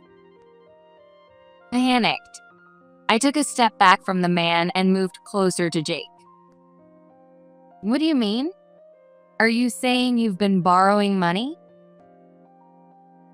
When I pressed Jake, the shorter man sighed and continued. Oh, so your wife didn't know? Jake has borrowed over $50,000, and he hasn't made a payment in over 6 months. I couldn't believe my ears. Even though I knew Jake was careless with money, I never thought he would go as far as taking out a loan. And not just any loan. He had borrowed $50,000. Jake, is this true? When I asked him, he nodded slightly, as if realizing there was no way to deny it. But even if I can't pay today, I'll definitely make the payment on the next due date. Hearing his words, the shorter man shot him a sharp glare. Do you have any idea how many times you've said that? We've been more than lenient, even saying we'd settle for just the interest payments, but you haven't even done that. I swear, I'll have the money by the next due date. Please, just give me one more chance. Jake apologized sincerely to these men. The taller man let out a heavy sigh. You've got until the end of the month. If you don't pay by then, we'll show up at your workplace to collect. With that, he signaled to the shorter man and turned to leave. Once the men were out of sight, Jake stood up, brushing himself off, and casually turned to me. Well, that was rough. Can you believe they came all the way to my house to collect? His earlier fear seemed to have vanished as he chuckled nervously, reaching for the door handle. Wait a second. You're not going anywhere. Start explaining. We moved to the living room, where I demanded answers, and to my surprise, Jake confessed to being addicted to gambling. Well, I kinda got into gambling, you know. For a moment, I thought I misheard him. Gambling? And it was clearly more than kinda. Anyone could see that. See, since I started working from home more, I had a little extra free time. So I stopped by a casino just to kill time, and I hit a huge jackpot right away. Can you believe it? I turned $10 into $500 just like that. Then I tried horse racing, and a $3 bet turned into $300. I realized I might have a real talent for gambling. According to Jake, his initial winnings quickly turned into losses, and he eventually ran out of money. He then started borrowing from his friends and selling his belongings to fund his gambling. Even giving my mom's dress to his mom was just a pretext to borrow money from her. When I realized he had taken my mom's dress for such a reason, I began trembling with my anger. As Jake continued bragging about his gambling, I slammed my hand on the table. What kind of talent for gambling do you think you have when you've racked up $50,000 in debt? I yelled at him. Jake flinched at my outburst, but quickly reverted to his usual carefree tone. Come on, that was just bad luck. I'll win big again and pay it all back. No problem. The same words as my dad. No problem. I'll pay it back eventually. My dad used to say the same things. No problem? Are you kidding me? What happened to the money you borrowed or made from selling stuff? Oh, right about that. Man, when your luck's bad, it's really bad. I lost it all. Now I've got to pay back the people I borrowed from, but I don't have any cash on hand. So, those guys who came earlier, I ended up borrowing a little from their company too. But isn't it weird? I only borrowed $1,000 at first, but somehow it ballooned to $50,000. Jake laughed nervously as he explained. Every time I was late on a payment, they sent me piles of reminders. I got so freaked out, I tore them up before you could find them. What are you planning to do about that $50,000? Oh, it'll work out. Don't worry. I raised my voice, cutting him off. Do you even understand how stupid this is? It'll work out? It hasn't worked out, which is why we're in this mess. I told you before we got married, didn't I? Both my mom and I struggled because of my dad. I told you I hate gambling and debt. Didn't I make that clear? Oh yeah, I think I remember that. But hey, I'm not your dad. Don't worry. As soon as my luck turns around, I'll pay off all the debt. I was stunned. This was beyond something we could solve by talking. And then, as if to drive the final nail into the coffin, Jake said, So anyway, Kate, could you lend me $50,000? as if it were the most natural thing in the world. Something inside me broke at that moment. This wasn't the man I thought I had married. He was no longer rational, sensible, or trustworthy. He was just someone consumed by gambling addiction, a completely different person. Unable to bear staying in the same space as him, I stood up silently, took a divorce form from my bag, and placed it on the table. I can't do this anymore. I'm done with you. I said nothing more and walked out of the house, ignoring his attempts to stop me. Once outside, I headed straight to my in-laws' house. I decided to explain the situation and ask if they could return my mom's dress. When I arrived at my in-laws' house and rang the doorbell, my mother-in-law, Hannah, quickly answered the door. Oh, Kate, you're here. How unusual for you to visit without calling first. Her gentle smile made tears well up in my eyes. Hannah, well. What's wrong? Did something happen? Noticing that something was off, she immediately invited me inside. In the living room, my in-laws sat across from me. I wiped my tears with a tissue before making my request.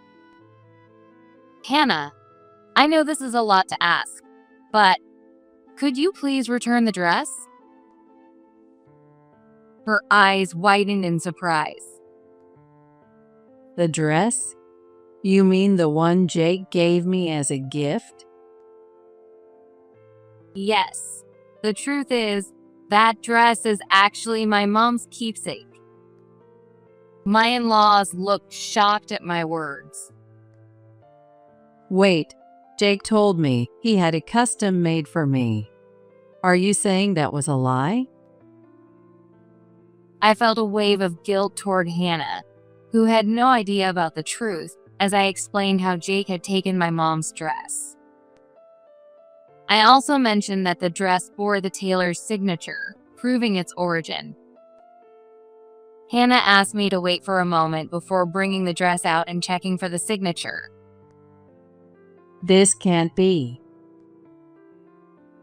The signature was indeed from the original tailor, and her face turned pale.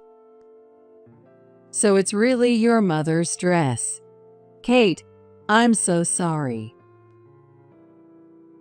Apologies alone aren't enough, but what Jake did was absolutely unacceptable. My in-laws repeatedly apologized to me in tears. You don't have to apologize. Jake is the one at fault here.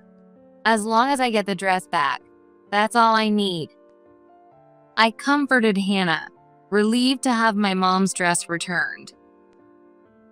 But why would Jake lie and give that dress to Hannah? They exchanged confused looks, tilting their heads in puzzlement. I then explained to them how Jake had fallen into gambling addiction, secretly accumulated debt, and had loan sharks coming to our house. I also told them that he had taken the dress as a pretext to borrow money from Hannah. That foolish son of mine. Jake did something like that? They trembled with anger. Michael and Hannah, I can't do this anymore. I've decided to divorce Jake. They both let out deep sighs, their faces heavy with sadness. You're right. What Jake did is absolutely unforgivable. Kate, we are truly sorry. Once again, they apologized to me. At that time, the phone rang at their house. As Hannah started to get up, Michael gestured for her to stay seated and answered the call himself. Hello, this is Thompson. His voice carried through the room, but we couldn't hear the voice on the other end. Still, we could see Michael's face grow darker and more serious as the conversation went on. Yes, I understand. I'm very sorry. Thank you. As he hung up the phone, his hand trembled slightly. What happened? Hannah leaned toward him, her face filled with concern. He let out a heavy sigh and looked at both of us. Jake, he's been embezzling funds from his company. What? Both Hannah and I gasped in unison. The accounting department found some suspicious transactions. Apparently, he instructed them to change the account for payments from clients to one that isn't the company's. His voice quivered as he explained. How much money are we talking about? Hannah asked hesitantly, and Michael answered with difficulty. Over $100,000.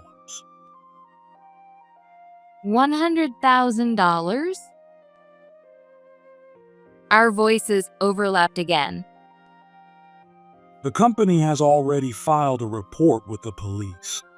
He'll likely be arrested soon. Michael slumped his shoulders as he spoke. No, $100,000. What was he thinking? Hannah was so shocked that she collapsed onto the floor. I was also at a loss for words. On top of $50,000 in debt, Jake had embezzled over $100,000. At that moment, my phone rang. The screen showed it was Jake calling. Hello? I hurriedly picked up, and from the other end, I could hear Jake's panicked voice. Kate, help me. It's bad. The police are here. His voice was frantic, and I could hear multiple voices in the background. Noticing my unusual expression, my in-laws held their breath and watched me closely. Jake, I heard you embezzled money from your company. Is that true? What? How do you know?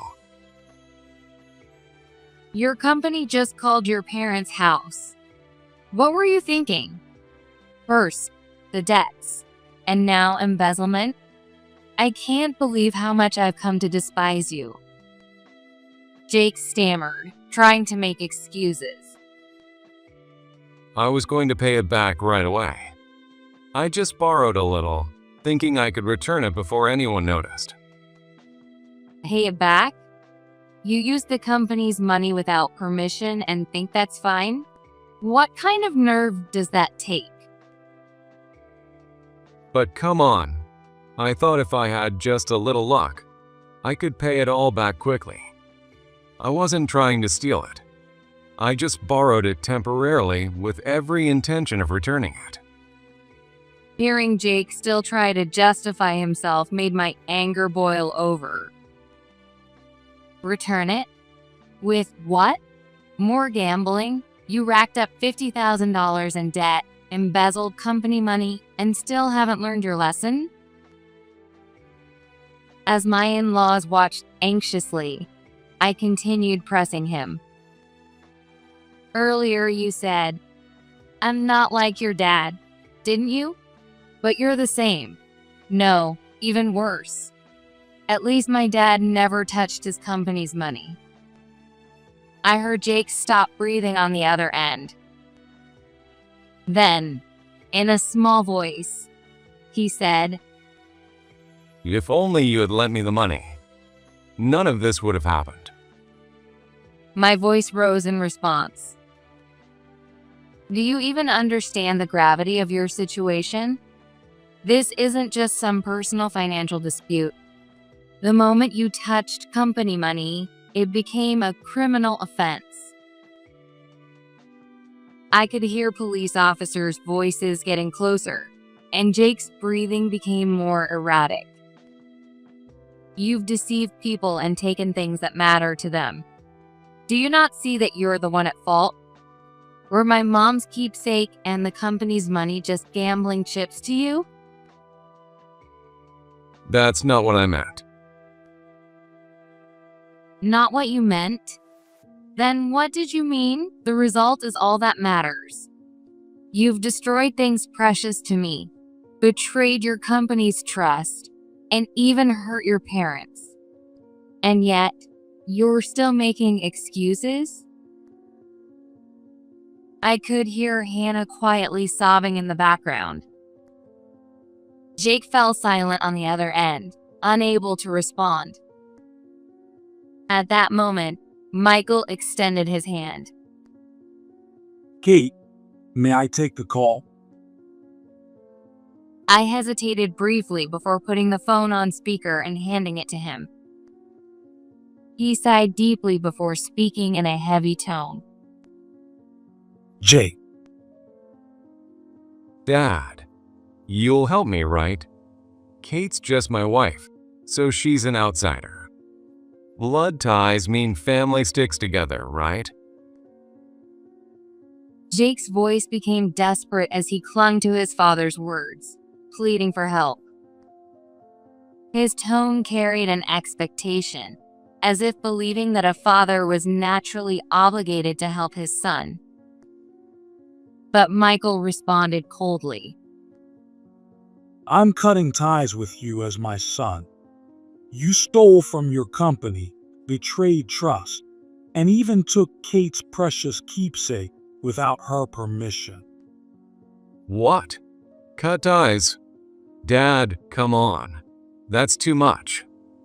I'm your son. Your real son. It's because you're my son. As your family, I can't forgive what you've done. As your parent, I bear responsibility for how you were raised. If you're willing to make amends, I'll help. But if not, then you're no longer my son. Wait. Mom, do you feel the same way? To pretend Kate's mother's dress was a gift for me and lie like that. That smile you had back then, it was all a lie, wasn't it? Her voice broke. I could tell she was holding back tears. Even you, Mom. Why is everyone against me? Why? Realizing that he had no one on his side, Jake's voice turned pitiful as he finally broke down in tears. But I wasn't about to console him. I think we're done here. This is the end for us. Serve your time and take responsibility for what you've done. Oh, and don't forget to sign the divorce papers. Without waiting for his response, I hung up the call. A heavy silence hung over the living room, broken only by Hannah's quiet sobs. Kate, I'm so sorry that our foolish son caused you so much trouble. Michael said as they both turned to apologize to me again. Michael and Hannah, please don't apologize anymore. Jake chose this path on his own.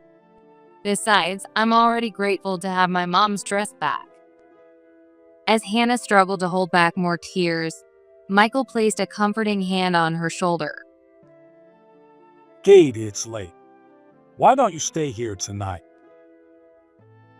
I nodded quietly. Thank you, but I'd rather be alone for now. They looked at me with concern but didn't insist. As I headed toward the door, Hannah's voice called after me. Kate, I hope you'll still come to visit us from time to time. I turned back and smiled. Yes, of course. You're both very dear family to me. Jake's trial was held not long after. The company pressed charges for embezzlement, and while he was found guilty, he received a suspended sentence due to it being his first offense and showing remorse. After his release, Jake couldn't return to his parents' home and started living alone in a small apartment. Of course, he's been prohibited from contacting either me or his parents. But even more burdensome is the debt he has to repay. On top of the $50,000 loan from the lender, he now owes restitution to the company, bringing the total to an enormous amount. I've heard that Jake now works multiple part-time jobs, including at a convenience store and a bar, to pay off his debts. His current life is a far cry from the one he lived as a company employee. When I returned home that day, I found the divorce papers I'd left on the table already signed by Jake. Perhaps it was resignation, or perhaps it was his way of showing some dignity. Either way, I immediately filed the paperwork. Not wanting to stay in the house filled with old memories, I decided to move and start fresh. I now live alone in a cozy apartment, enjoying a simple but fulfilling life. My in-laws continue to care about me. They invite me to dinner once a month, and sometimes we spend hours chatting over tea. Hannah often tells me, "Kate, you're a cherished part of our family," and Michael nods quietly with a warm smile. We're currently planning a trip together. I'm sure it will feel like a trip with real family, filled with laughter and joy. A call came in from an unknown number. Who could it be? Hello? Oh, hi. It's me, your son, Luke. I know divorcing Dad was your choice, but you really need to step up and take responsibility as a parent. I'm in high school now, and I'd appreciate it if you stopped dragging me into your drama with him. Excuse me, what are you talking about? And why are you even calling me? As I started to say that, Luke raised his voice. I'm saying you need to hurry up and pay for my child support and school fees. This is all your fault for cheating in the first place. And now you're taking money from Dad? Seriously, what is wrong with you? His words made me furious, so I responded, "Who are you? I don't recall ever having a child." Are you out of your mind? Or are you just pretending not to know so you can dodge paying? Don't mess with me. Luke probably thought I was joking, but actually, I was being quite serious. Like I said, Luke isn't my child. About 14 years ago, I, Rachel, was approaching the 3rd anniversary of my marriage to my ex-husband, James. Back then, our relationship wasn't much different than it had been before, and we got along fairly well. On our days off, we often went out together. After all, James was busy with work and was away on business trips about half the month. Since he worked in sales, he told me even before we got married that traveling would be a big part of his job, so I didn't think much of it. However, the one thing I found unusual was the topic of having children. Before we got married, I told him I loved kids and wanted to have them sooner rather than later. Of course, I understood that we'd need to plan together, and it wouldn't work if he wasn't on board. So, I decided not to rush and took my time. But in the 3 years since we got married, James never once mentioned anything about having children. When 3 years had passed, I finally thought it was strange, so I brought it up. About having kids, don't you think it's about time? It's been 3 years, and the older we get, the higher the risks of pregnancy. Oh yeah, but I'm really busy with work right now. When exactly are you not going to be busy? What? You keep saying that, and here we are, still waiting. I'm busy with work. What do you want me to do? If you keep saying things like that, it starts to make me wonder if it's really work. What do you mean? I'm not doing anything suspicious, you know. What? Something about this exchange felt off to me. I didn't actually think he was cheating. But for some reason, James looked flustered. Feeling that he was hiding something, I decided to look into him. And that's when I uncovered the truth behind his behavior. When I confronted him back then, his reactions, and what he was actually doing during those so-called business trips revealed something far worse than cheating. James had been living a double life.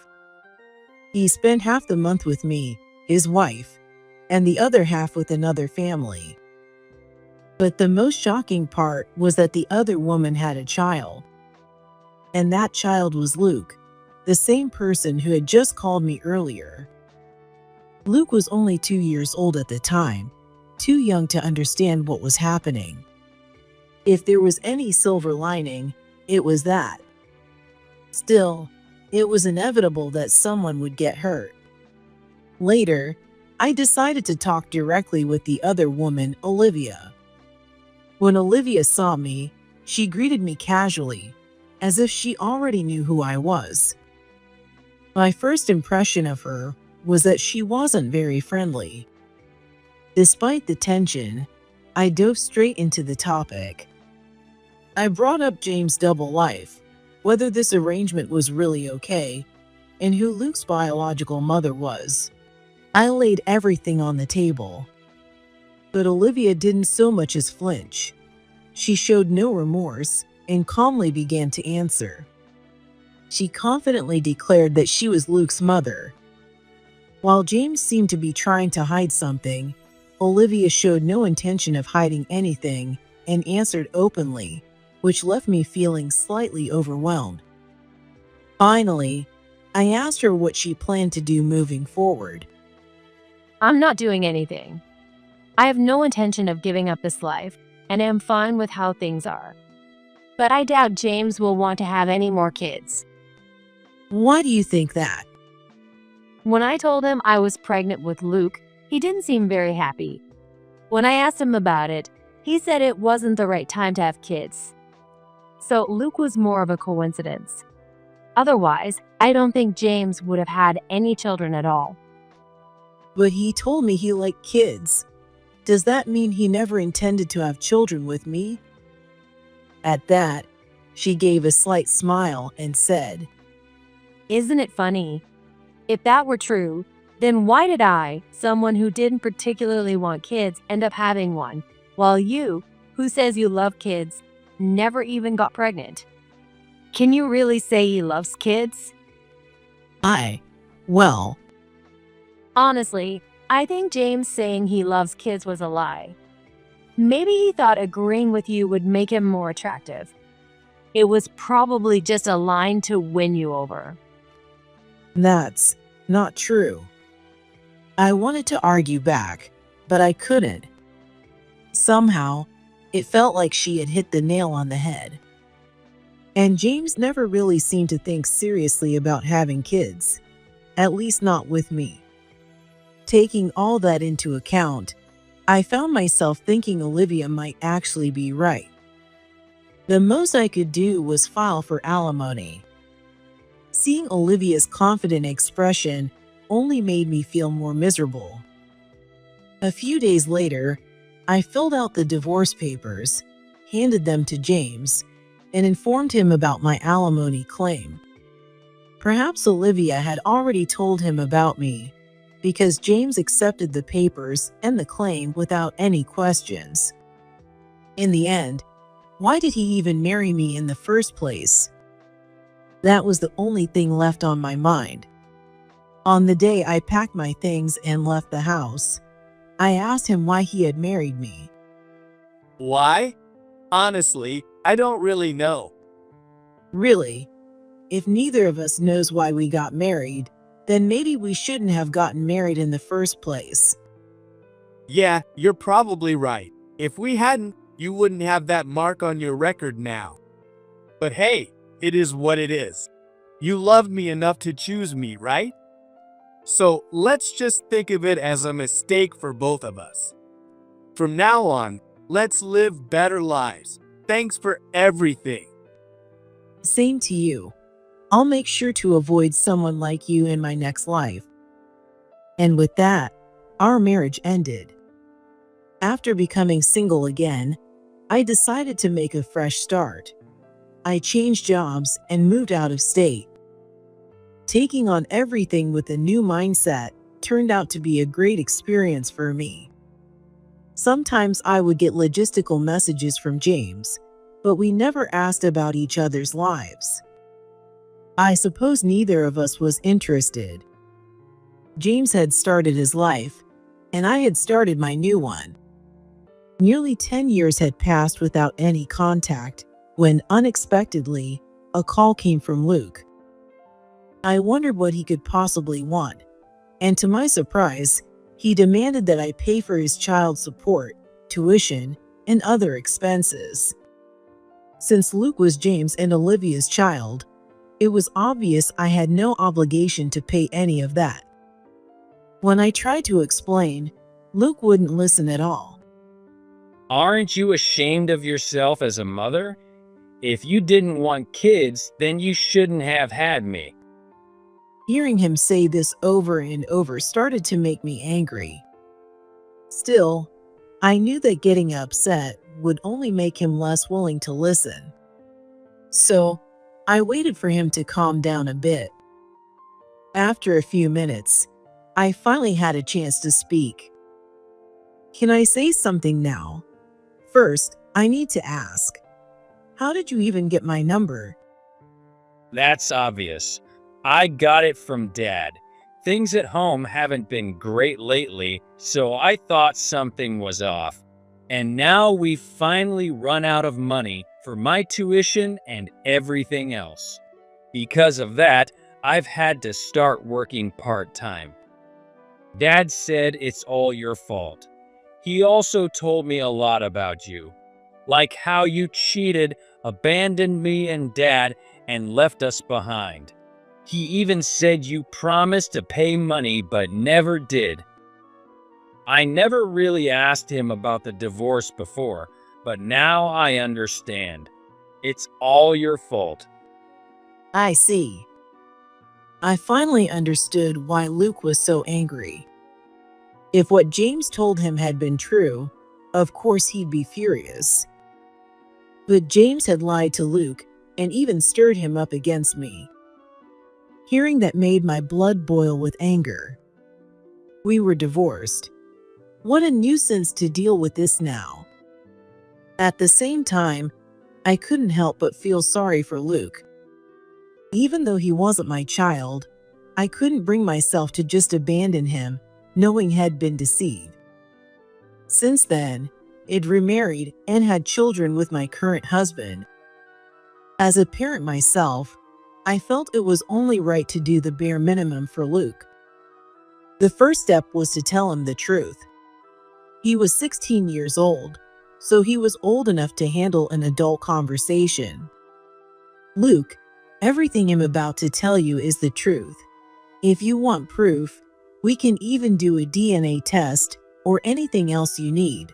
But for now, can you just listen? All right. I told him that we weren't related, that I had divorced James more than 10 years ago, and other truths about our past. At first, Luke refused to believe me, but as I laid out fact after fact, he started to show signs of being shaken. If what you just told me is true, why would Dad make me call you? Luke, you said earlier that you're working part-time, right? What are you doing with the money you're earning? I'm giving it to Dad to hold on to. I mean, I'm in high school now, and if my parents are struggling, I figured I should help out. Besides, I don't need much money myself. You're such a good kid, but haven't you ever wondered, if you have money coming in, why isn't it being used to pay for your tuition and other expenses? Well, I mean, even the phone bill gets paid late sometimes. I just thought Dad really didn't have any money. Is James currently working? Yeah, he's going to the office. I see. A bad feeling started to creep in. I couldn't help but wonder if James was using Luke's money. So, I decided to investigate James. Luke, can you give me about 3 weeks? Well, sure, I guess. And one more thing. Don't tell James anything about this conversation, okay? Got it. And so, I decided to investigate James' personal situation. I hired a private investigator and waited for the results. Normally, going this far would be excessively kind, even to the point of being naive. Well, I was doing this for Luke. It wasn't my responsibility to go this far for someone else, and some might even call me crazy. But I didn't care. If I saw a child about to collapse right in front of me, I would feel it's only natural to help. I didn't want to be the kind of person who could walk away. On top of that, I despised James for feeding Luke lies. While holding on to that anger, I waited 3 weeks for the investigator's report. When I saw the report, I was stunned, and at the same time, anger began to boil within me. It turned out that James wasn't a full-time employee, but a temp worker. Even worse, his contract had recently been terminated, and he was currently unemployed. Apparently, he had been going to the job center, but showed little motivation and spent most of his days gambling. Luke believed James was working just because he saw him in a suit, but the truth was, he was only pretending while supposedly job hunting. Moreover, there was no indication that James was making any serious effort to find work. What made James even worse was how he would easily apologize to Luke and act pitiful. This made Luke feel sorry for him and hand over all his part-time earnings. However, in reality, that money was being used solely for James' gambling and leisure activities. This was absolutely unacceptable. First, I needed to do something to improve Luke's situation, so I decided to call James' mother, Karen. It was lucky that I hadn't deleted her number from my contacts. Hello. Oh, Rachel, what's going on? It's been such a long time. Hello, Karen. It's been a while. There's something I'd like to discuss with you. Do you have a moment? I explained the current situation to Karen. The reason I reached out to her was that Karen and her sister, Sophia, were practically James' worst enemies. When we were married, this tension meant we didn't visit James' family often. After my divorce, I hadn't contacted Karen at all, but she seemed to believe that I left the marriage to pursue something I wanted and wasn't upset with me. I see. I'm so sorry. I never mentioned anything because I thought it would be better for you to hear it from him directly, but James was cheating. What? Hearing this, Karen's tone dropped. When I told her all the details, Karen let out an angry sigh over the phone. Oh, that makes sense now. So the reason I wasn't told about the birth was because it was the child of his mistress. James brought Luke over a few times, but he told me not to contact you because you had just given birth and didn't want to see anyone. After giving birth, women can be emotionally vulnerable, and sometimes they even develop mental health issues. So I thought it was best not to reach out and left you alone. When I heard your reason for divorcing him, I felt bad but didn't know how to get in touch with you. I see. But now Luke stops by occasionally, and I'm happy to see him. He may be the child of an affair, but he's not to blame for that. I intend to stay on his side no matter what. That's just like you, Karen. It's a relief to hear that. Actually, I called because I have a favor to ask.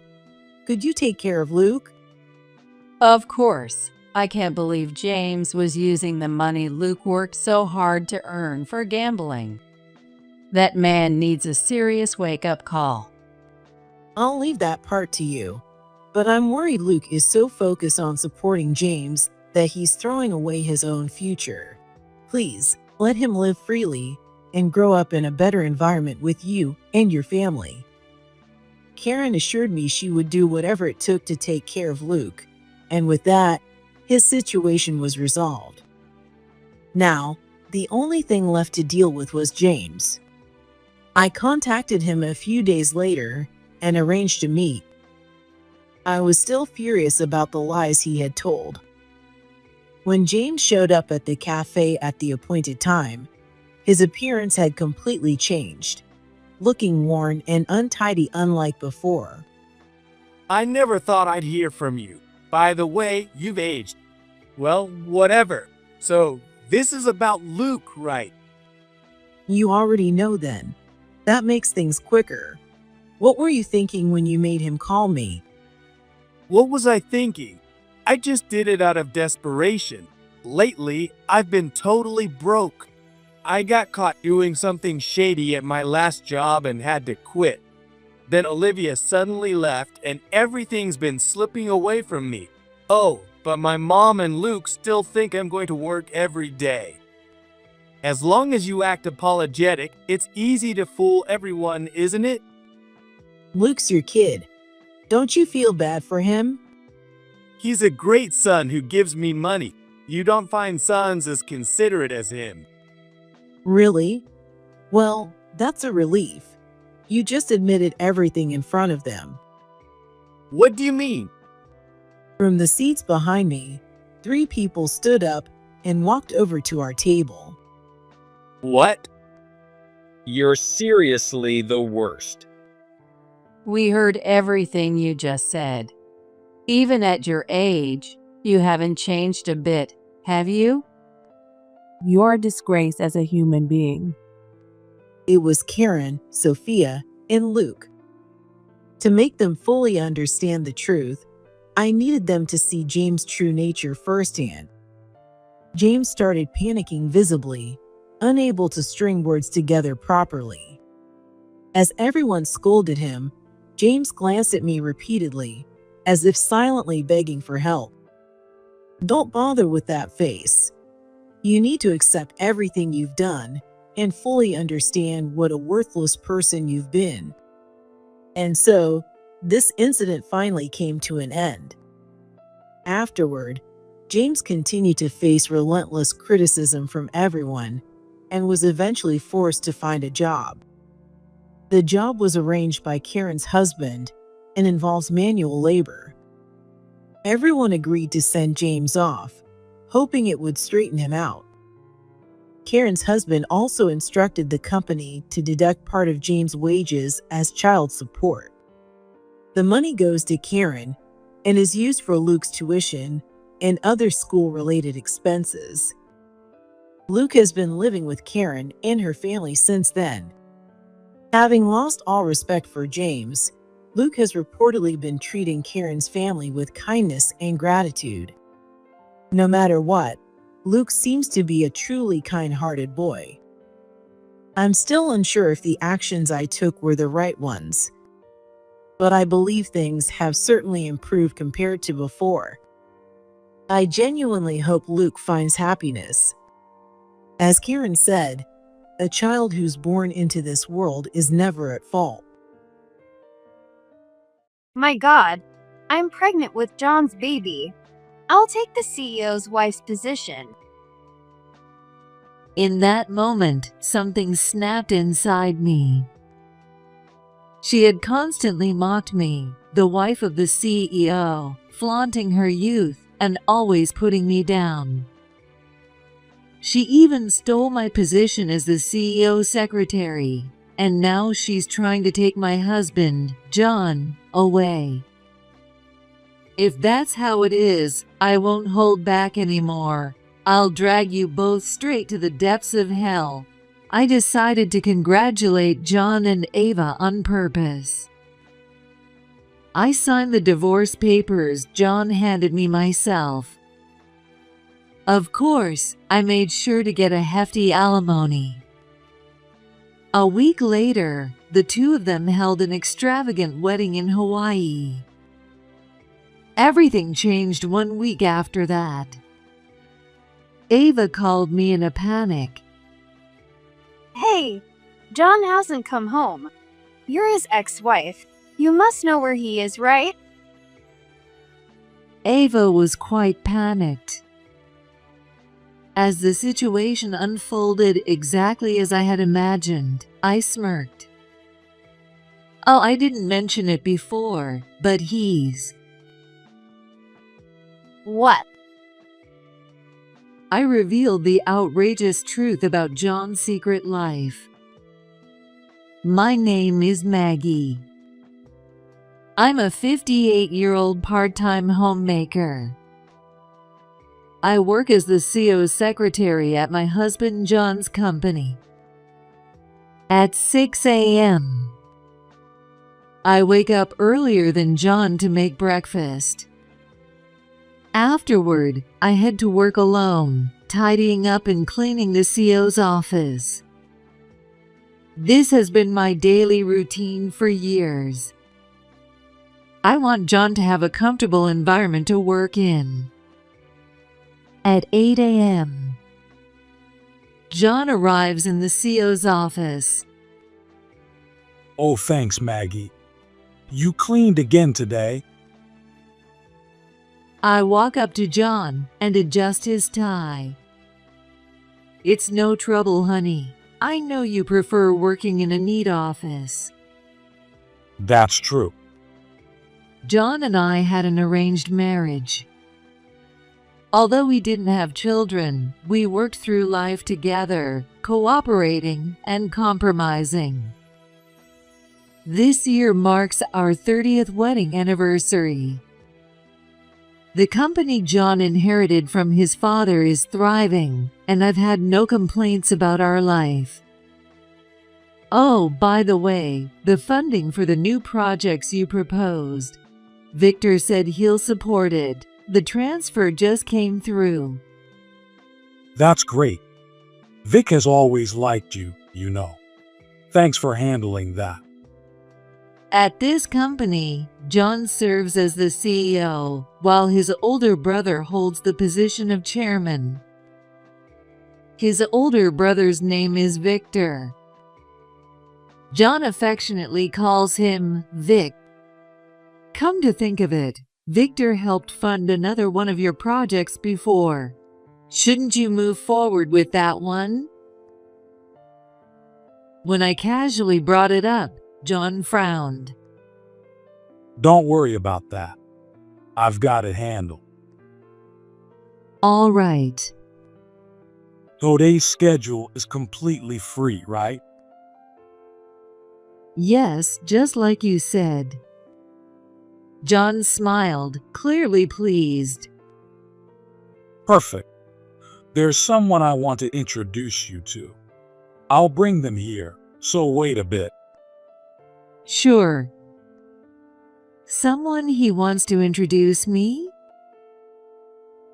I felt a strange sense of unease at those words. Soon, I heard laughter coming from the hallway. It was John's voice, and the voice of a young woman.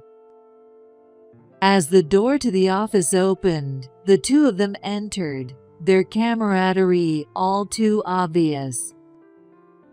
Sorry to keep you waiting, Maggie. John said, his face glowing with joy. But I was too stunned to reply, my eyes glued to the young woman standing next to him. She was extremely young.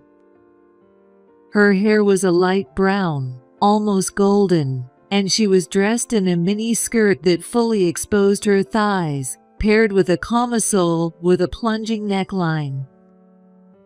Her outfit looked like she was ready for a night out.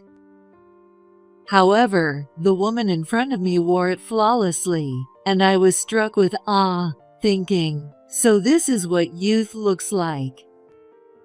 This is Ava. She'll be working here starting today. Nice to meet you all. I was stunned. Are you kidding me? My husband was introducing a young woman to me.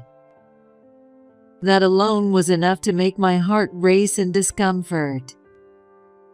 Excuse me, but how old is Ava? She's 23.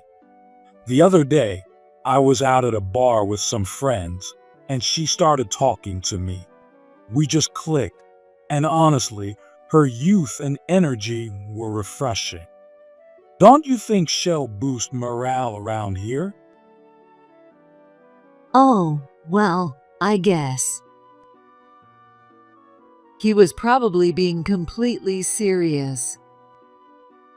Seeing John's beaming face, I found myself unable to say anything. All right then, Maggie. Teach Ava the ropes. Wait, Ava will be working as a general employee, right? In that case, someone other than me should. Oh, I forgot to mention.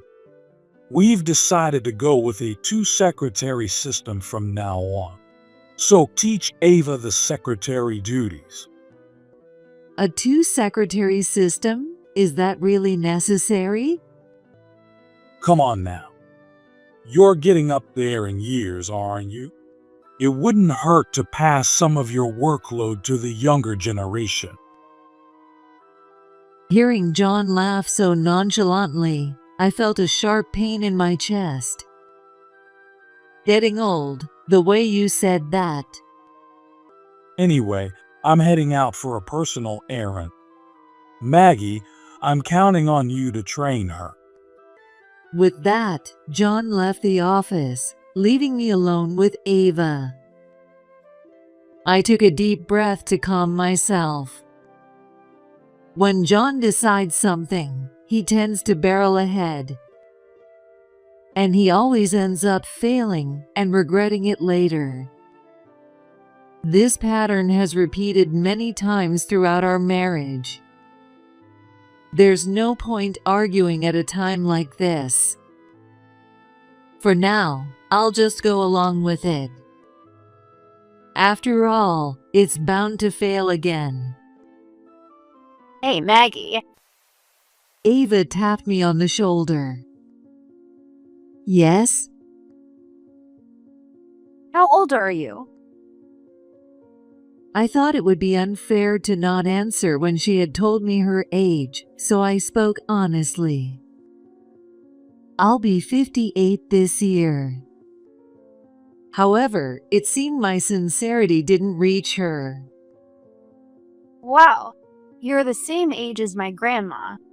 Maggie, you never know when you might just keel over.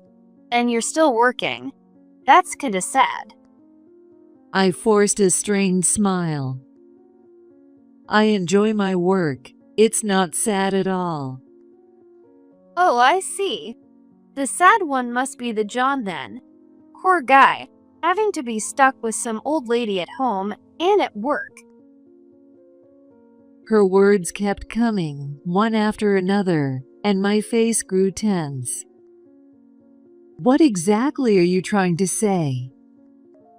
Don't you get it? I guess older people really do start slowing down. With a big sigh, Ava clearly stated, What I'm saying is that someone young and pretty like me is obviously above an old lady like you. Got it? Old lady. She flashed a bright, triumphant smile as she said it, and I couldn't suppress a shiver. I couldn't stay silent anymore. You know, you really need to learn some manners. Oh, are you mad? Is this menopause or something? What? See, you're snapping again. If you get mad at every little thing, it must be tough keeping up with work, huh? And don't people with menopause sweat a lot and get out of breath? Trying so hard despite all that.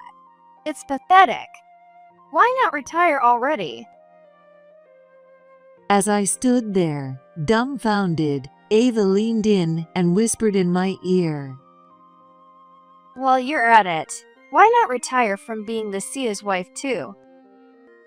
I shuddered.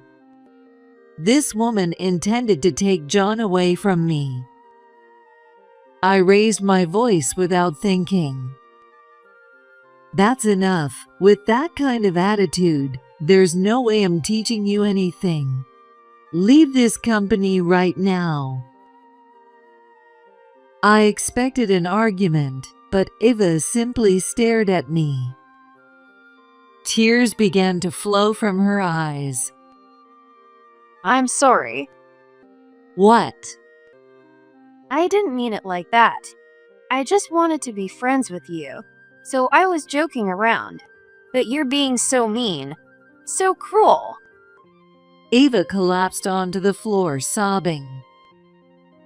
She looked like a tragic heroine in a melodrama. I'll leave this company. Thank you for everything, Maggie. With that, Ava stormed out of the room. What is happening? I was so stunned by the sudden turn of events that I couldn't process anything for a while. Then Ava returned, her face flushed red, bringing John with her.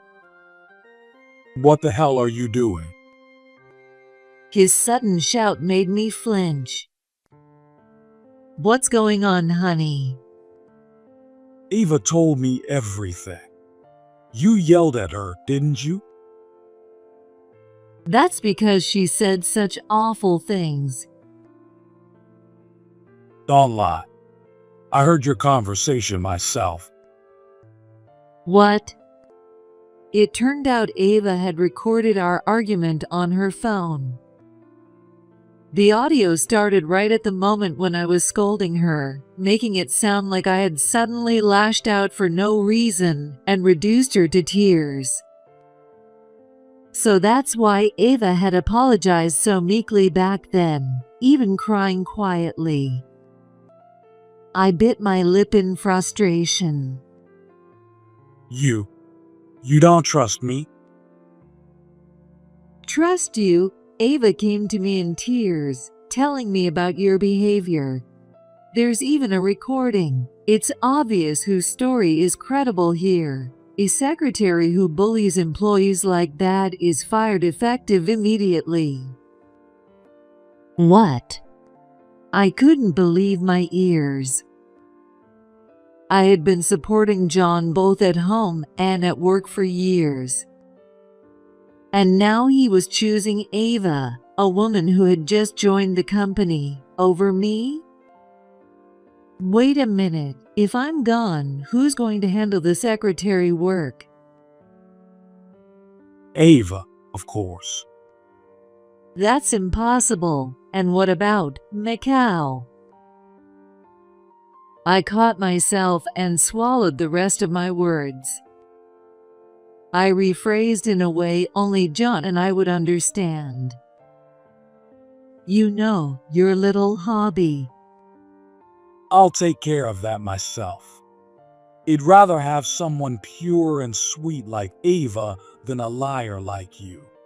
Besides, isn't a young and beautiful woman more fitting for me than someone old like you? John smiled brightly and looked fondly at Ava. Ava glanced up at him with big, adoring eyes, wearing a dazzling smile. Then she turned her gaze to me and stuck her tongue out ever so slightly, just enough for me to notice. I tried protest to John multiple times, but he refused to listen. Being a secretary isn't an easy job. I argued that Ava wouldn't be able to handle it, but he dismissed my concerns, calling them exaggerated and saying, "You won't know until you try." It was as if he saw himself as some knight protecting his princess. His infatuation was beyond belief for someone running a company. Eventually, John went as far as throwing away my personal belongings from the office without my permission. In their place, he set up a brand new desk and cute, trendy stationery meant for a younger woman, all for Ava. There's no point in trying anymore. Resigning myself to the situation, I decided to leave the company. But even at night, John didn't come home. He didn't return my messages either. I thought he was just trying to spite me, but when a week, a month, and then 3 months passed, I began to worry. Then, one day, I was called to the office by John and was on my way to the CEO's office. Could it be that he's finally realized how hard the secretary job is? Maybe he's fired Ava and wants to bring me back? Holding onto a sliver of hope, I knocked on the office door. Come in. When I opened the door, I was met with an unbelievable sight. John was sitting there, holding hands with Ava, both of them smiling blissfully. As they looked at me, they laughed like it was the most amusing thing in the world. It's been a while, Maggie. I have some big news today. What is it? Actually, Before he could finish, Ava placed a hand over his mouth. Let me say it, okay? I want to thank Maggie properly, too. All right. John nodded deeply, and Ava turned to me with a radiant smile. We're getting married. Maggie, thank you for taking care of my darling until now. What? As I stood there in shock, John gave a sheepish laugh. Well, I figured there was no point in hiding it anymore. I'm ready to start my second life. You're getting old, so it's better for you to live quietly on your own now. What are you saying? You can't just decide that on your own. I felt the blood drain from my entire body. Hey, Maggie. We're not done talking yet. Here, a little present for you. Ava handed me a few sheets of paper. They were black and white printed photos. Looking at them, I felt nauseous. These ultrasound photos, don't tell me. Ava slowly nodded and gently patted her stomach. As she stepped closer to me, she whispered in my ear, I'm pregnant with John's baby. I'll take the CEO's wife's position. At that moment, something inside me snapped. She had relentlessly mocked me, the wife of the CEO, flaunting her youth and superiority at every opportunity. She had taken over my role as the CEO's secretary and was now trying to steal my husband. All right then, if that's how it is, I won't hold back anymore. I'll drag the two of you straight to the depths of hell. I decided to go out of my way to congratulate John and Ava. I personally signed the divorce papers that John handed me. Of course, I made sure to secure a generous alimony payment. The two of them went on to have a lavish wedding in Hawaii. The situation changed a week later. I received a phone call from Ava. Hey, John hasn't come home. You're his ex-wife, so you must know where he is, right? Her panicked voice echoed through the receiver. As the situation unfolded exactly as I had imagined, I smirked. Oh, I didn't mention it before, but he's... What? I revealed the shocking truth about John's hidden side. He has a hobby he just loves. I'm sure he's in Macau right now. Macau? Haven't you heard? Macau has big hotels, and they have casinos. John goes there whenever he has free time. Ava gasped. Wait, you mean? Yes, he's probably drowning himself in gambling right now. I used to carefully manage his schedule to keep him from going overboard. Clearly, he kept this hidden from his new secretary. He must have been too embarrassed to let you see the side of him that wastes his earnings on gambling. Ava was too shocked to respond. I chuckled softly. You know, I should thank you. What? John's gambling addiction started a few years ago. Apparently, he was introduced to it by a new business associate. And so what? Before you came along, I still felt some attachment to him. I worried about how he was spiraling downward. But now, I've completely severed those ties. Honestly, this was the best opportunity. You took on that worthless man and even gave me alimony. Thanks to you, I think I'll be able to enjoy my second life. I laughed out loud. I could hear heavy breathing on the other end of the line. You've got to be kidding me. You old hag. Don't get cocky. Well then, goodbye. You're going to have your hands full from now on.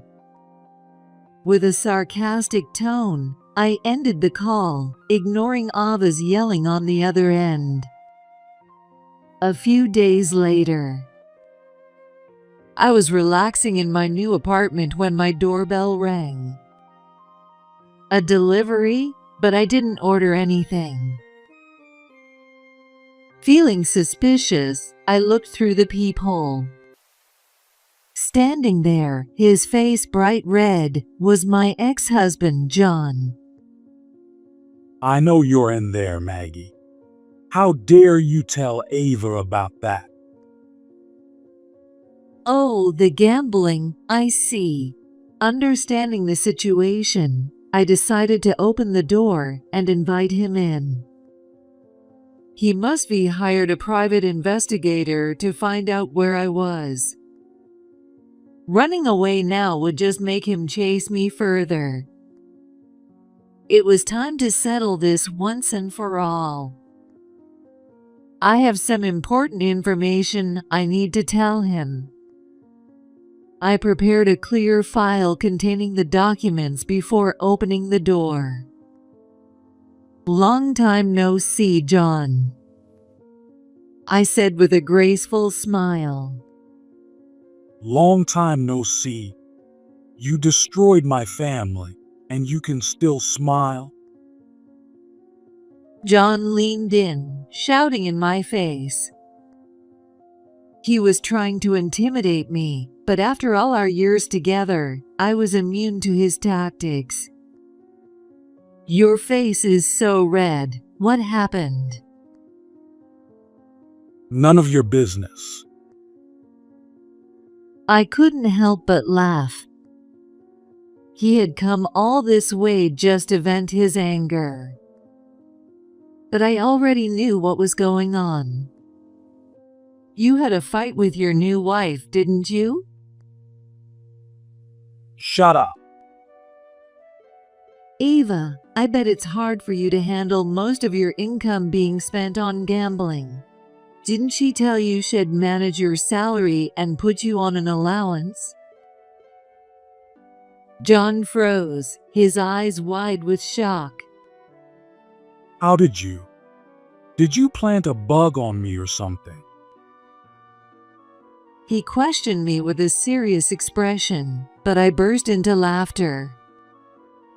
Because you had the exact same conversation with me before, when your gambling habit was discovered. And you said this: "What's wrong with spending the money I earned on my hobby?"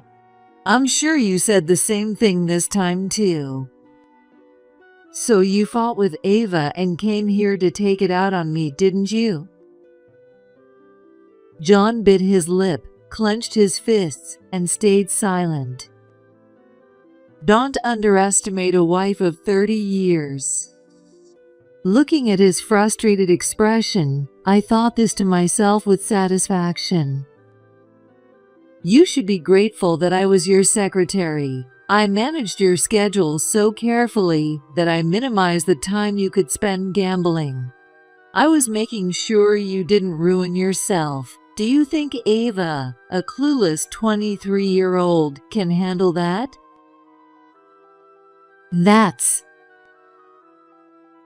Well, she doesn't have much of a choice now, does she? After all, you're having a baby. A baby. The moment I said those words, John's face lit up. What a simple man. That's right. Ava and I are having a baby.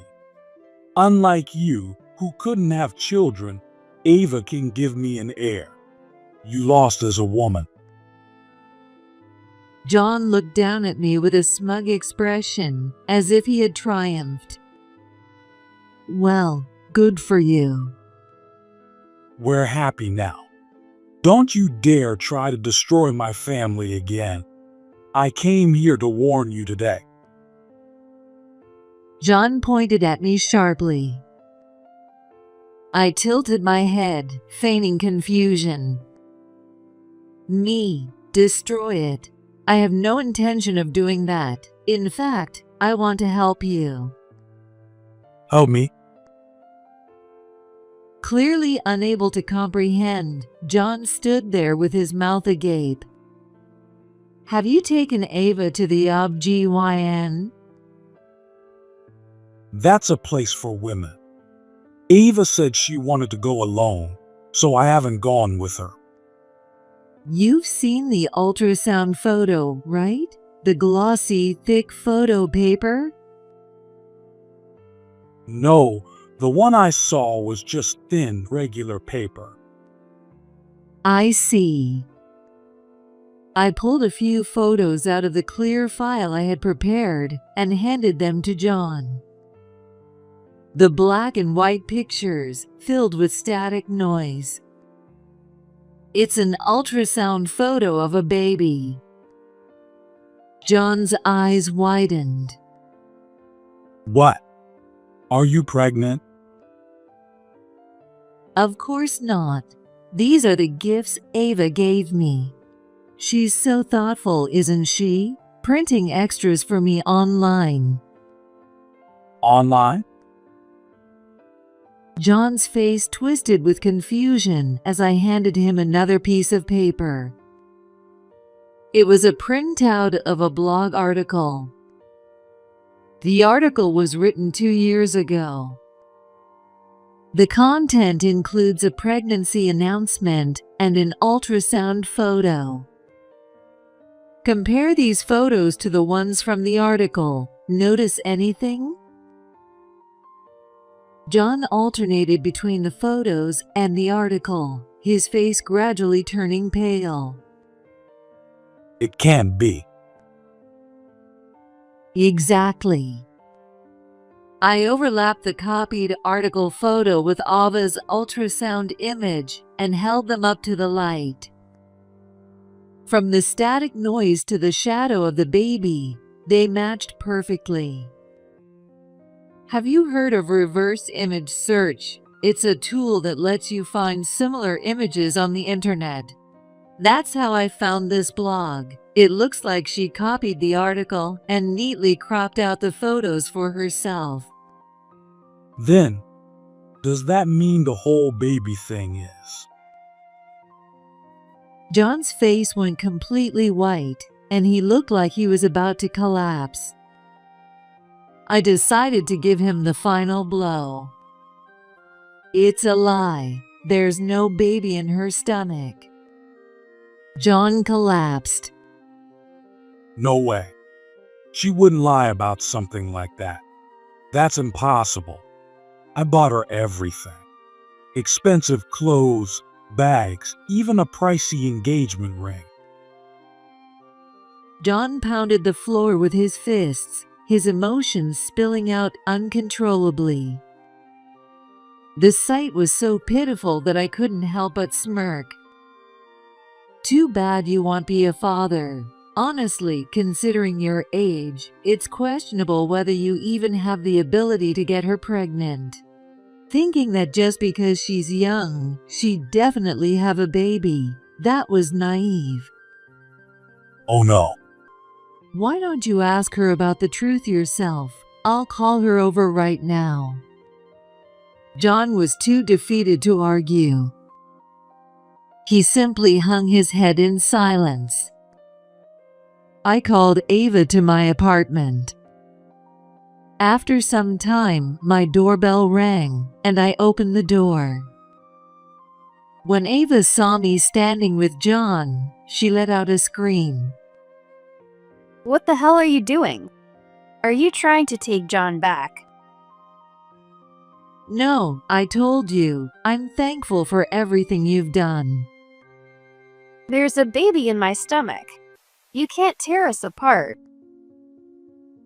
Ignoring everything I said, Ava shouted triumphantly, wearing a smug expression. And she gently wrapped her arm around John's shoulder. Are you okay, honey? Come on, let's go home and talk about the finances again. I'll manage your salary, all right? We'll get through this trial together because, you see, there's a baby in my... Enough. John slowly stood up. He looked Ava straight in the eye and quietly spoke. You're lying about the pregnancy, aren't you? Ava's face froze in an unmistakably guilty expression. What are you talking about, honey? Tell me the truth, Ava. I'm telling the truth. I even showed you the ultrasound photo, didn't I? This baby is the proof of our love.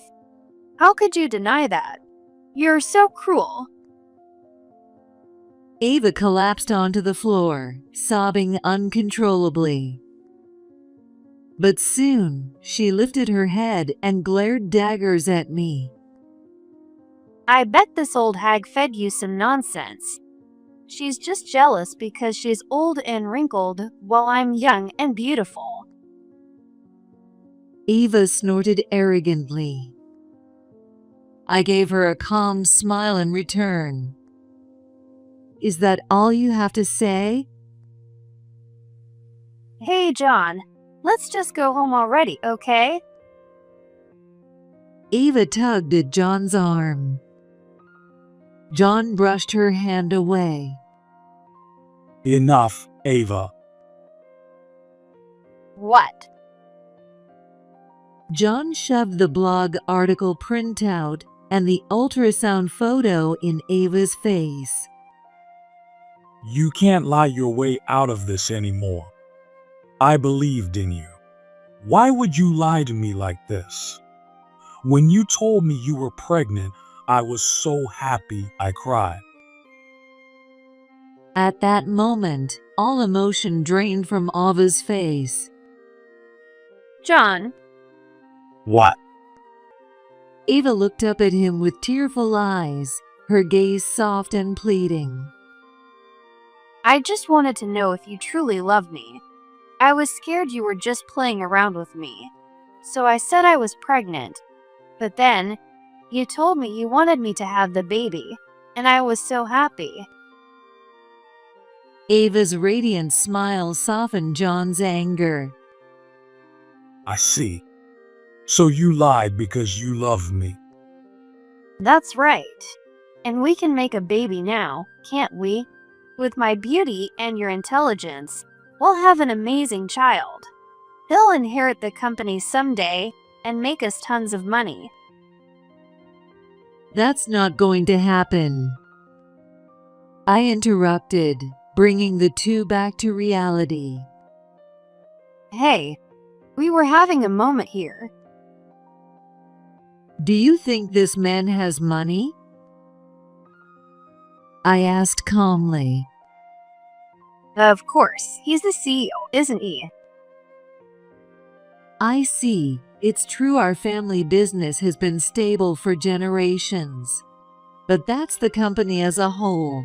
This man, he's a gambler. You know what that means, don't you? What? Ava's face turned pale, and she clung to John. Hey, John. You're rich, right? You told me, didn't you? You said you had more money than you knew what to do with, and that would live a wealthy life once we got married. Cornered, John stammered. It's fine. Sure, I lost some money at the casino, and I don't have any savings right now. But the company's going to start a new project soon. We'll make a fortune from that. What are you talking about, honey? I pointed out his pathetic lie. You know, I'm aware that there's no plan for any new project. What are you saying? Remember when you asked Victor for funding recently? Where do you think that money went? Surely you didn't use it to buy brand name goods and an engagement ring for your new wife, did you? I glared at John. What are you implying? I never do something like that. John laughed nervously, but his voice was trembling. I let out a small sigh. You embezzled company funds, didn't you? When I met his eyes with a piercing gaze, John swallowed hard.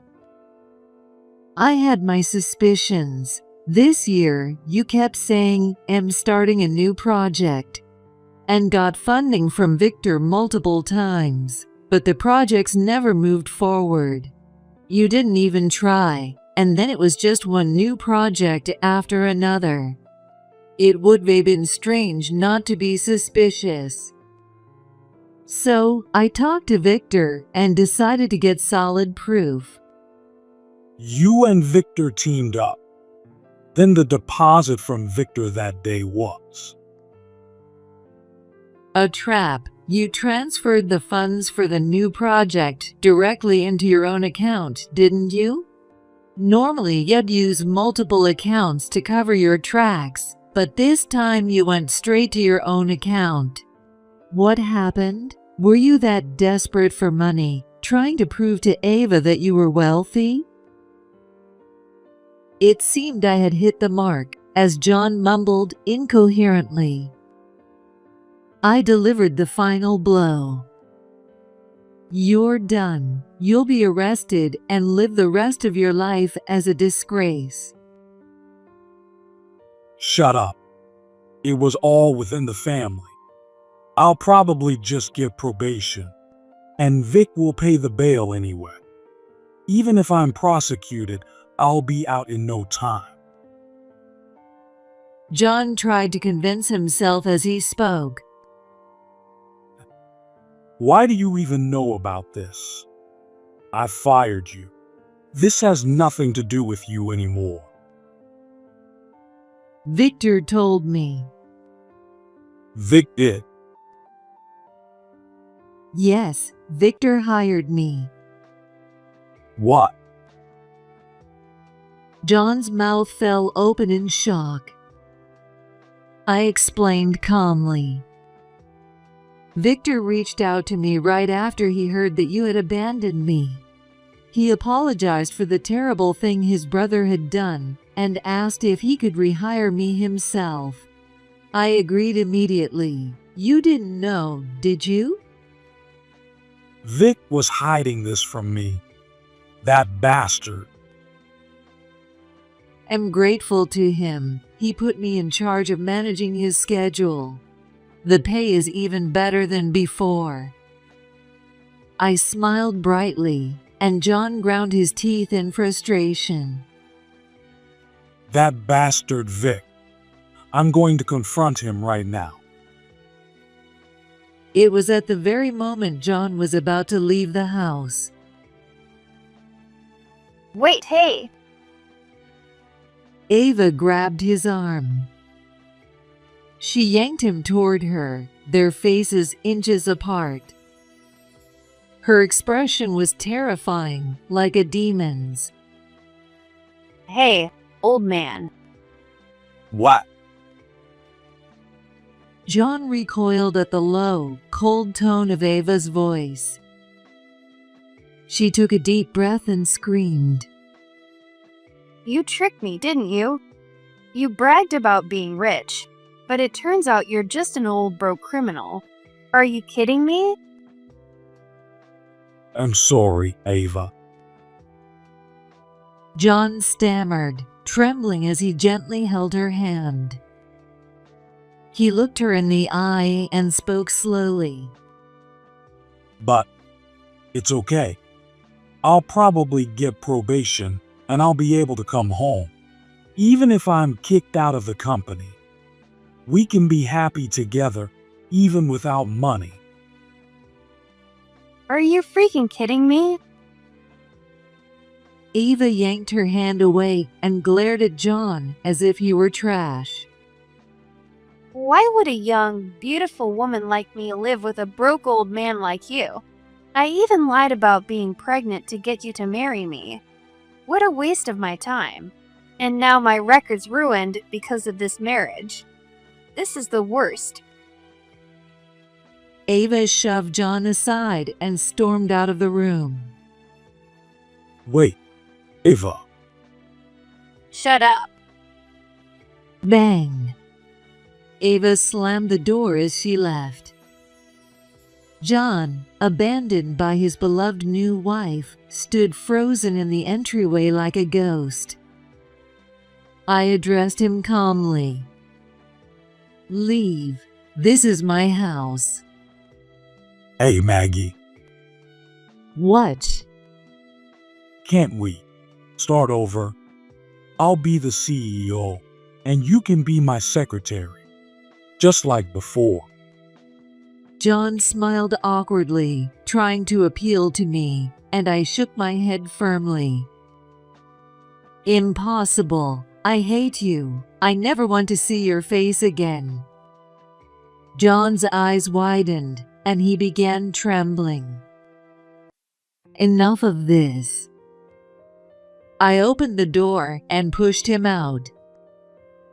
After I locked the door and started watching TV in the living room, John, seemingly realizing that everything was truly over, quietly left the apartment. Later, John was arrested. He had assumed Victor would bail him out, but that didn't happen. He was left alone to face the cold walls of the detention center. John was charged with embezzling the funds Victor had provided for company projects. Additionally, it was revealed that he had borrowed money from business partners under the guise of starting new projects and transferred those funds into his personal account for personal use. John was sentenced to prison without parole and wouldn't be released for several years. As for Ava, she was suspected of conspiring with John and underwent interrogation. While no evidence of collusion was found, the police discovered that Ava had been scamming multiple business owners. She would approach wealthy-looking men at bars, charm them, become romantically involved, and then demand large sums of money under false pretenses like pregnancy or apparent surgery. John had been just another victim of her schemes. Ava was arrested for fraud. And so, the two of them ended up in the hands of the police together. 6 months have passed since John's arrest. I'm still working with Victor. Restoring the company's reputation after such a scandal hasn't been easy, and Victor is constantly stressed. I want to support him as much as I can. Feeling indebted to him, I strongly think so. One evening, I returned to the office with Victor. He sank into his chair with a deep sigh. Today was exhausting. There were a lot of meetings. Victor looked at me and smiled. Yeah, but thanks to you choosing a great restaurant, we had an enjoyable dinner. Our business partners, who are mostly my age, loved the healthy yet luxurious options. Plus, no one had heard of the restaurant before. It felt like a surprise. It made for lively conversation. Thank you. Victor smiled warmly. Unlike John, he was always calm and composed. He spoke politely to everyone, and his sincerity was evident. I found myself drawn to his character. You're too kind. Then Victor let out a satisfied sigh. To think someone as competent as you was once married to my foolish brother. It's unbelievable. I chuckled softly. Formerly married, I have no ties to him anymore. That's true. By the way, Maggie, how much longer do you plan to work? Are you thinking about retiring and enjoying a quiet life at home? I smiled and replied, I enjoy working. As long as I'm able, I want to keep going. Victor nodded enthusiastically. Maggie, I want you to help me rebuild this company. It's going to be a long journey, but I'm counting on you. I nodded firmly. Of course, Victor. My spirited response made Victor laugh heartily. Seeing his smile warmed my heart. My second life is going to be wonderful. Looking at Victor's smiling face, I couldn't help but feel that way. She is nothing but a parasite who spends all day at home playing computer games instead of working. At my in-laws' house, during Christmas gatherings with relatives, my husband badmouths me while sipping a beer. Not only that, but she's a terrible cook, lousy at cleaning, and doesn't even make the house relaxing to come home to. Honestly, having such a useless wife makes me sick. His father, sitting next to him, listens with a laugh and says, I see, but the mood among the other relatives is awkward. Some even openly grimace at his words. A few relatives, unable to bear the sheer cruelty of his remarks, softly say things like, That's enough now. But he still doesn't stop. Feeling emboldened, he keeps spewing insults about me nonstop. Although I tried to let his words slide since we were in front of family, when he called me a parasite, I couldn't hold back my anger anymore. After all, it was me, working tirelessly as a programmer, who supported him when he quit his job because of workplace issues. The nerve of him, lounging around without even attempting to look for a job, yet having the audacity to call me a parasite. Unable to stay silent any longer, I stood up to respond, but my mother-in-law, rushing over in a panic, clung to my arm and whispered in my ear, Calm down. I know how hard you work, but it would be embarrassing if people found out that my son is being supported by his wife, you know? So, could you please endure this just a little longer? Were you saying everything will be fine as long as I keep quiet and endure this? I said, my voice shaking with anger. My mother-in-law quickly averted her eyes but didn't deny it. Meanwhile, my husband continued hurling insults at me, cheerfully drinking with his father. Seriously, I just want to divorce this parasite who spends all day gaming and finally set myself free. The moment those words reached my ears, my patience hit its breaking point.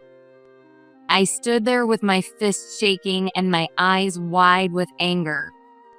Then, I yelled at my husband, "Fine, I'll give you exactly what you want. Let's get divorced." My name is Vanessa Anderson, and I'm 28 years old. I work as a programmer for an IT company. My husband, Kenny, is 4 years older than me at 32. He used to work full-time at a major corporation. However, he left his job and is now working part-time while searching for a new position. Kenny was working without any issues when we first met, but after a while, he began struggling with workplace relationships and eventually quit his job a few years into our marriage. When he told me he was leaving his company, I was surprised, but since I had a decent income, I willingly supported his decision. I thought he'd take a short break, recharge, and then start fresh at a new job. However, Kenny, with his pride in having worked at a major corporation, had a tendency to set his sights too high for his next job. Because of that, his job hunting has been tough. "Aren't you supposed to be looking for a job?"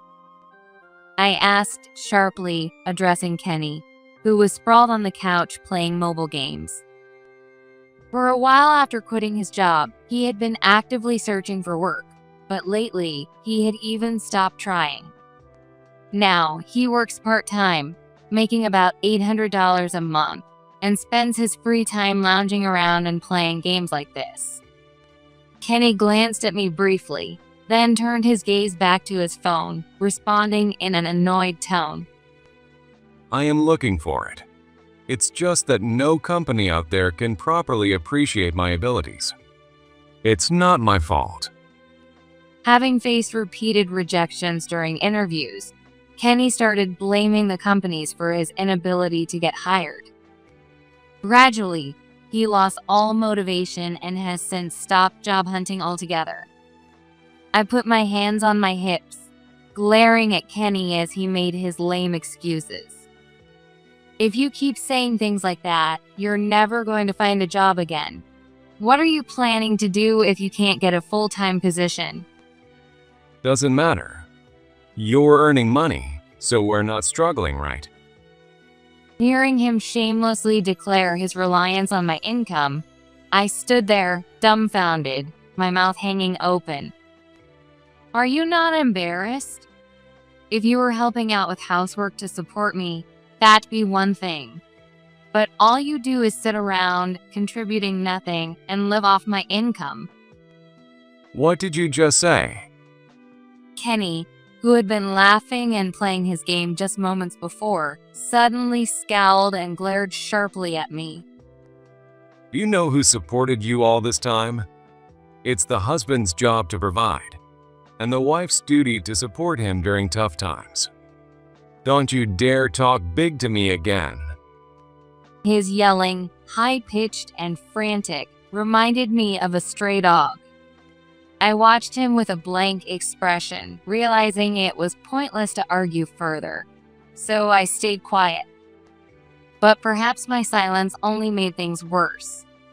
Kenny continued treating me with a condescending attitude, never changing his behavior. By the time the year ended, Kenny still hadn't found a job, and I carried my frustration into the new year. Every Christmas holiday, it was customary for us to visit his parents' house. So that year, I went back to his family home with Kenny. The house was already full of relatives, some of whom had already gotten drunk and had flushed faces. Kenny, you're late. Walter, who was drinking with some other relatives, noticed us and called out loudly, waving Kenny over. Dad. Kenny's face lit up with joy as he rushed over to his father. Meanwhile, the moment I saw Walter, my face stiffened. Dragging my heavy feet, I reluctantly followed Kenny. Kenny admired his father, but to be honest, I couldn't stand Walter. Walter was a successful man, holding a managerial position at a well-known local company, but he was deeply sexist. He was the perfect example of how professional success doesn't necessarily translate to good character. Every time we met, he made condescending remarks toward me, and if it were up to me, I'd avoid him entirely. Still, I couldn't skip greeting my father-in-law for Christmas. Reluctantly, I spoke up. "Merry Christmas, Walter." Walter, who had been laughing up until that moment, immediately frowned at my greeting. Then, with a smug look, he snorted arrogantly. You're still the same dull, uncharming daughter-in-law as ever. At least try smiling a little in gatherings like this. Can't you even manage a bit of charm as a woman? I was disgusted by his outdated, sexist mindset, as always. To make matters worse, instead of defending me, Kenny joined Walter in criticizing me. Honestly, Dad's absolutely right. She doesn't even know how to respect her husband, and she's completely lacking in charm. Kenny had just taken a seat and was already gulping down beer, clearly starting to get drunk. With glazed eyes, he began loudly bad-mouthing me, feeling emboldened. She's a terrible cook, horrible at cleaning, and the house isn't even relaxing to come home to. Honestly, having such a useless wife is exhausting. Kenny continued insulting me with a smug grin and a boisterous laugh, clearly enjoying himself. Walter, sitting next to him, chuckled along and said, "I see," while listening, but the mood among the relatives was clearly uncomfortable. Some of them openly frowned at Kenny's behavior. Perhaps unable to endure his cruel remarks any longer, a few relatives tried to interject, saying, "Kenny, that's enough now." But he didn't stop. On the contrary, he went on to say something even more shocking. And on top of that, she's nothing but a parasite who spends all day at home playing computer games without doing any work. Isn't that awful? What? Until then, I had been listening to Kenny's words with a blank expression, trying to brush it off.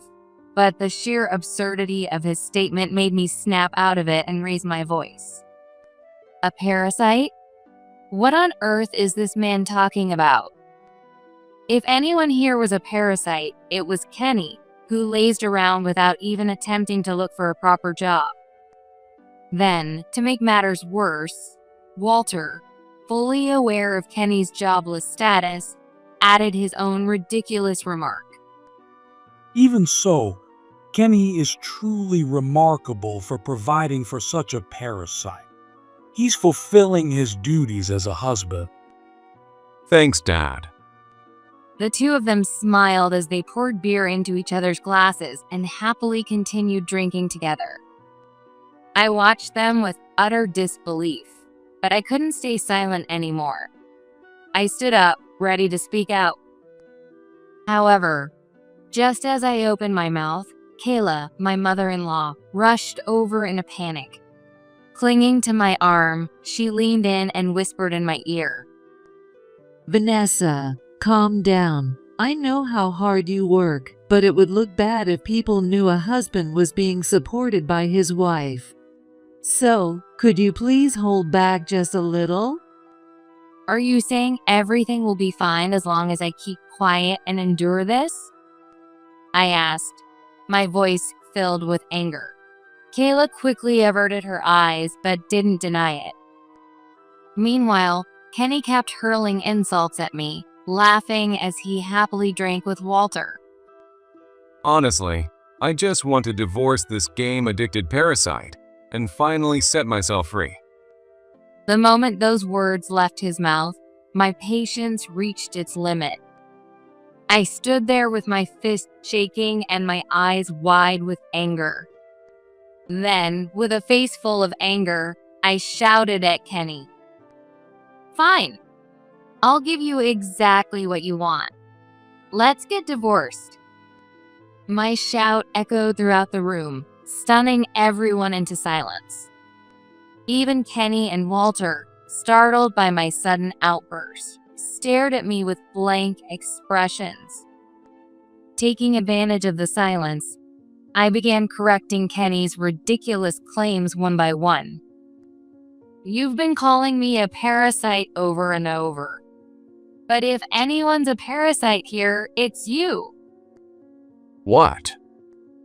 I'm the one supporting you with my annual income of $58,000 while you earn only a few $100s a month at your part-time job. Not to mention, you barely put any effort into job hunting and spend all day playing games on your phone. How dare you complain about me? Don't make me laugh." Hey, you. Kenny's mouth opened and closed like a fish out of water. After a moment, he seemed to recover from the initial shock and, with his face turning bright red, yelled back at me in anger. Who do you think you're talking to like that? I'm your husband. "And what does being my husband have to do with anything? Besides, I already told you I'm divorcing you." I glanced around at all the relatives, who were watching the situation unfold in stunned silence, and addressed them directly. I may spend my days in front of a computer, but that's because I work remotely. It's not because I'm playing games. Every day, I work hard at my job, take care of all the housework, and support the household in place of a husband who refuses to even try job hunting. That's a lot. The one who shouted was Walter, who had been quiet until now. His eyes burned with anger as he glared at me and desperately began claiming that everything I said was made up. That's all a bunch of nonsense she just made up. There's no way a woman like her could earn $58,000 a year.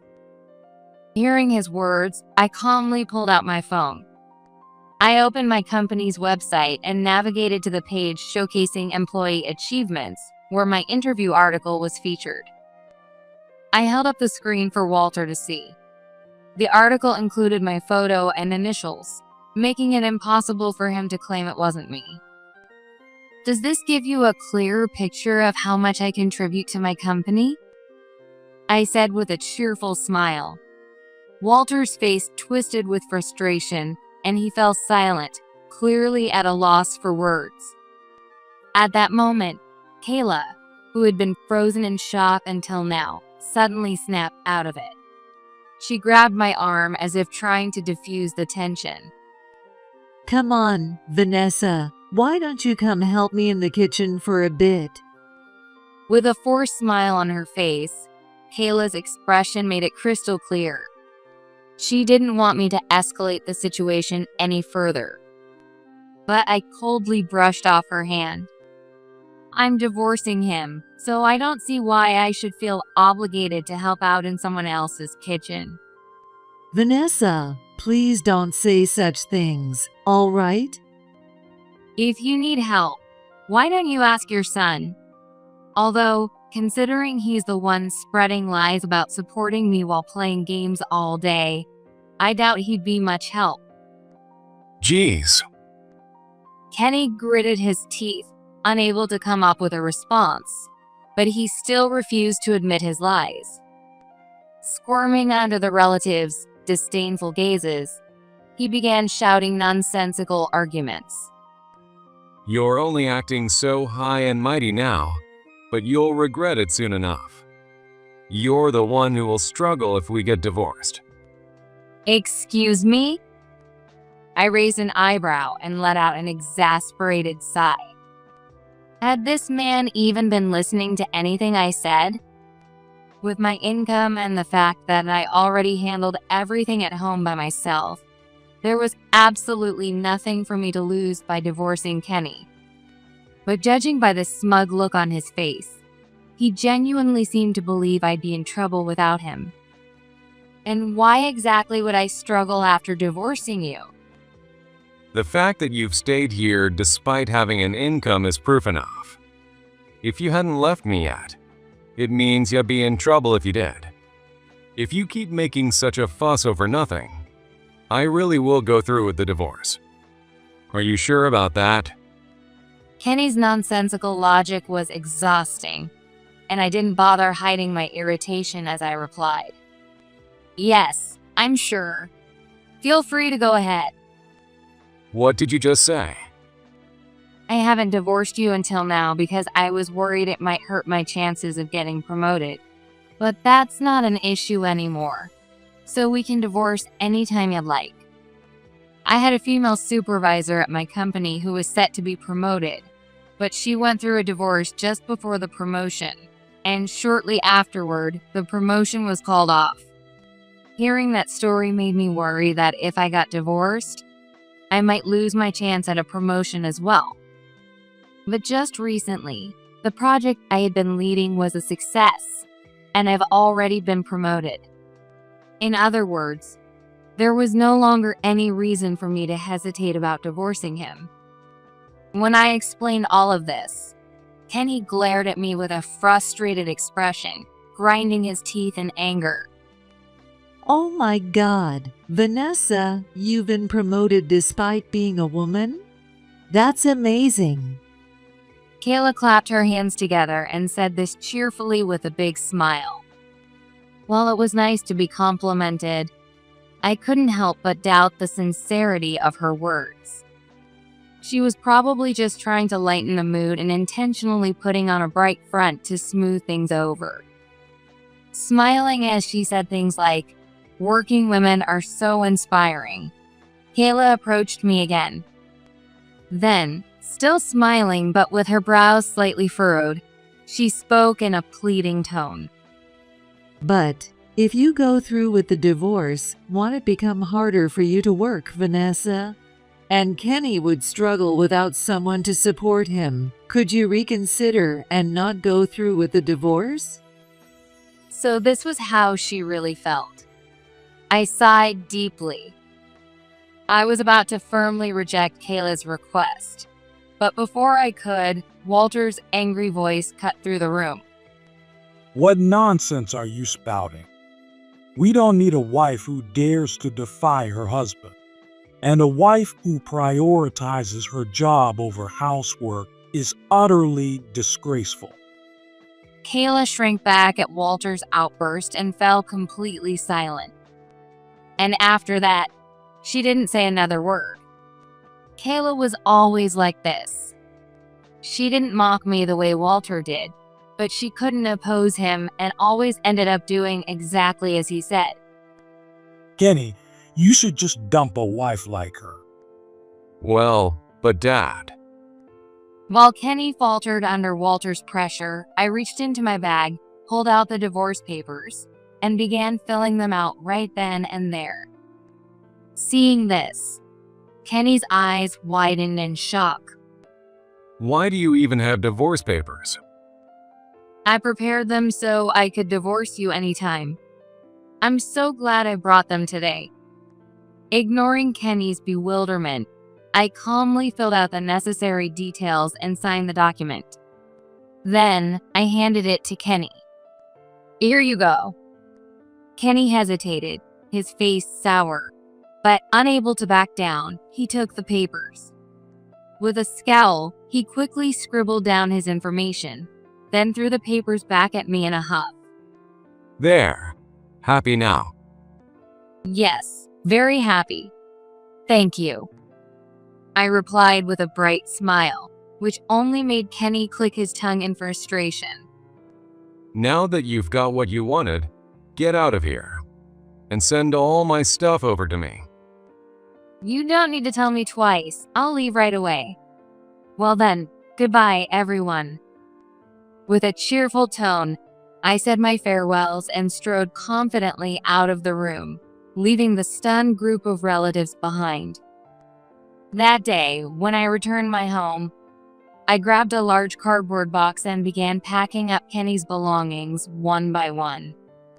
I wanted to erase every trace of him from my life as quickly as possible. I arranged for movers to pick up the larger items first thing in the morning, and finally, I could take a deep breath. Looking around the room, now almost entirely free of Kenny's things, I let out a long sigh of relief. That feels so much better. It felt as though I had finally gotten rid of the garbage I had been holding onto for far too long.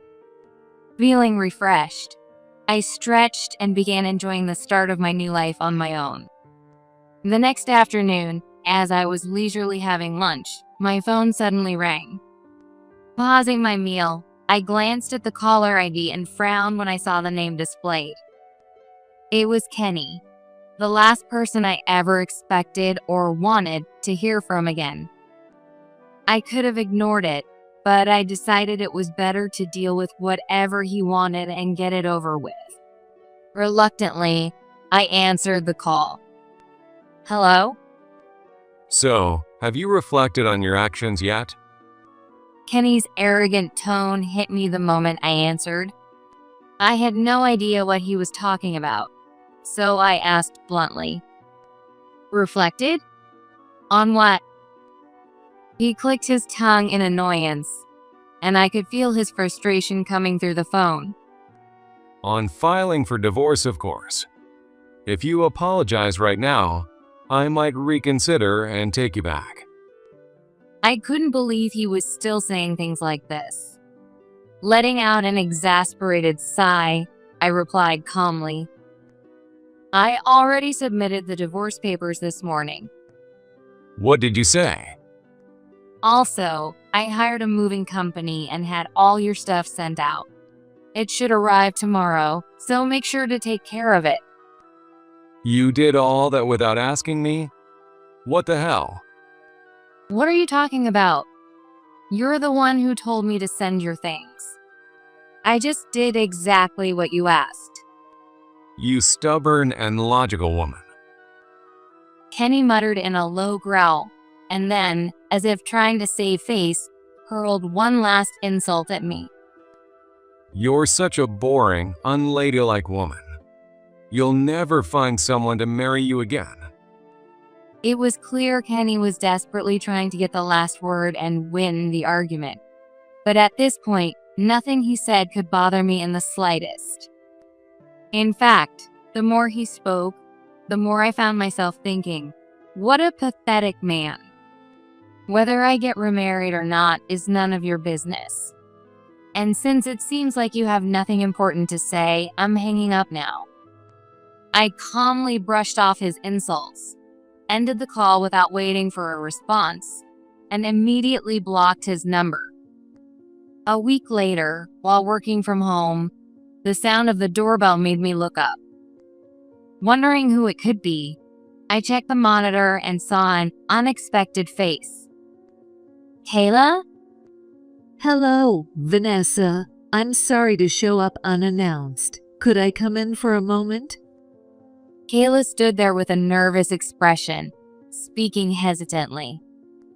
I wasn't particularly eager to entertain her, but I couldn't just send her away without hearing her out. Reluctantly, I opened the door and invited her inside. While I prepared tea, Kayla sat in silence, her gaze fixed downward. When I sat down across from her, she timidly held out a box of sweets. I'm truly sorry for all the trouble I've caused you, Vanessa. I was surprised that she came all this way just to apologize. But as Kayla glanced up at me nervously, she continued speaking. And, well, I have a favor to ask of you. A favor? As I had suspected, Kayla hadn't come solely to apologize.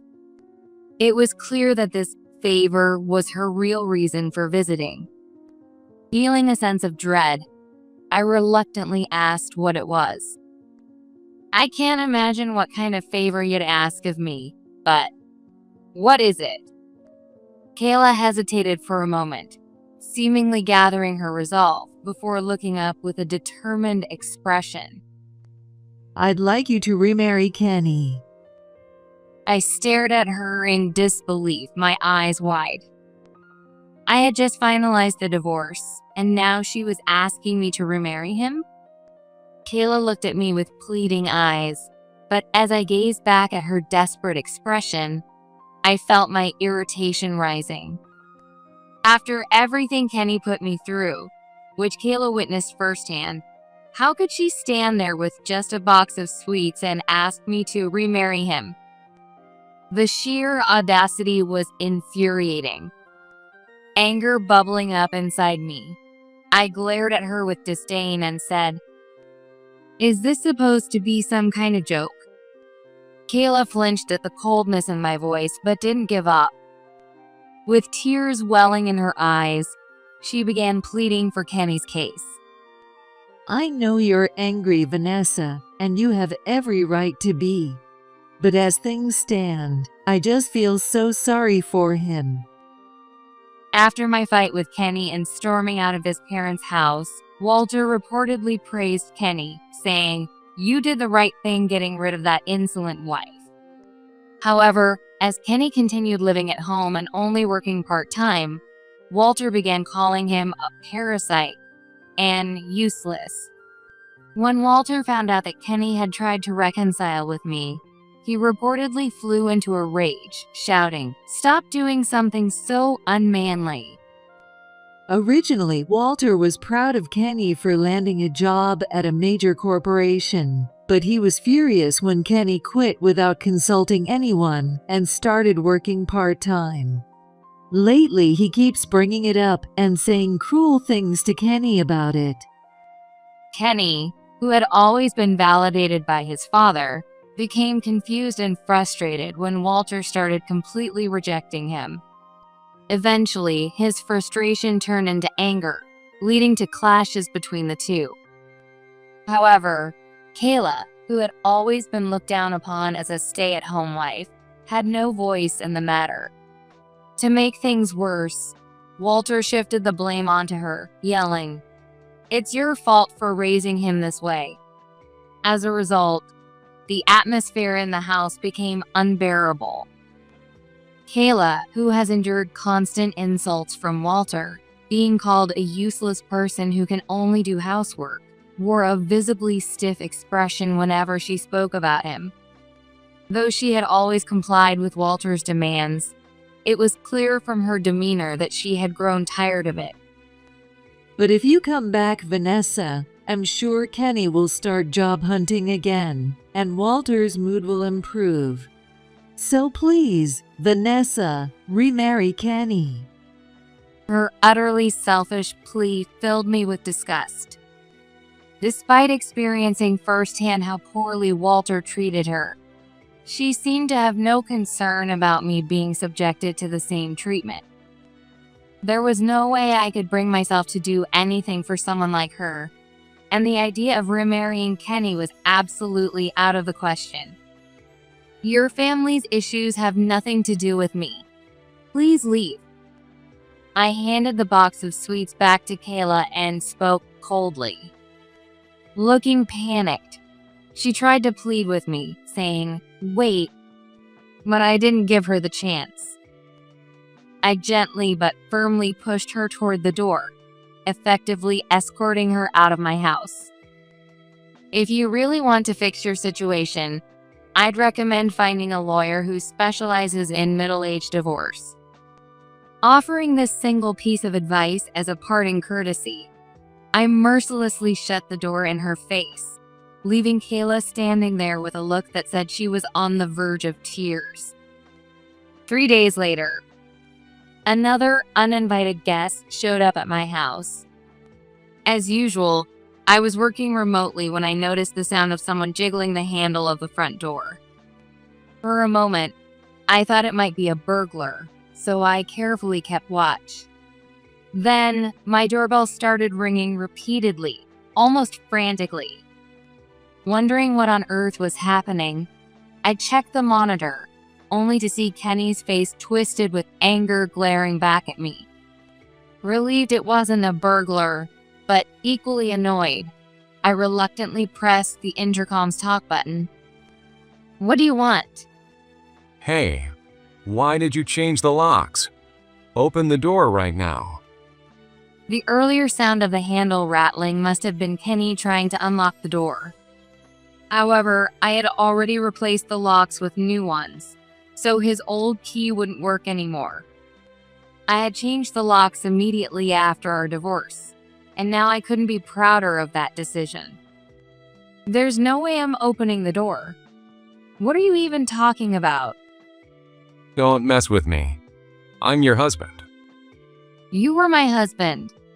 Now you're just a stranger. And I don't plan on letting strangers into my house. So go home already." If we remarry, I'll be your husband again. I'm willing to take you back, so open the door. It sounded like a bad joke, but unfortunately, Kenny's face showed he was completely serious. Frustrated by my ex-husband's sheer stubbornness, I shot back in a sharp tone. "Are you still spouting such nonsense? There's no way I'm remarrying you." Why not? I'm telling you I'm willing to remarry you. You should be grateful and agree. Even in this situation, Kenny refused to drop his condescending attitude. While I found him unbearably irritating, I had to admit his unshakable self-confidence was almost impressive in its own way. Seeing that Kenny genuinely didn't seem to understand anything, I sighed and turned the question back on him. "If you were in my position, would you want to remarry someone like yourself? Someone who barely looks for a job, doesn't do housework, and mocks their hardworking partner by calling them a parasite. Who would want to stay with a person like that?" Shut up. A woman's job is to stay quiet and obey her man. "I'm so done with that sexist mindset of yours. Let me guess, you had a falling out with your father and ran away, didn't you? If living at home is so unbearable, why don't you try living on your own?" At that, Kenny, who had been glaring at me through the monitor, suddenly averted his eyes and looked slightly downcast, mumbling under his breath. I was about to ask what was wrong when he hesitantly spoke up, struggling to get the words out. Well, I don't have any income. I was puzzled by his words. I could understand having little income, but having no income at all? What was he talking about? Before our divorce, Kenny had been working part-time a few days a week, so he should have at least some income. As I wondered what he meant, Kenny finally confessed, as if realizing there was no point in hiding it any longer.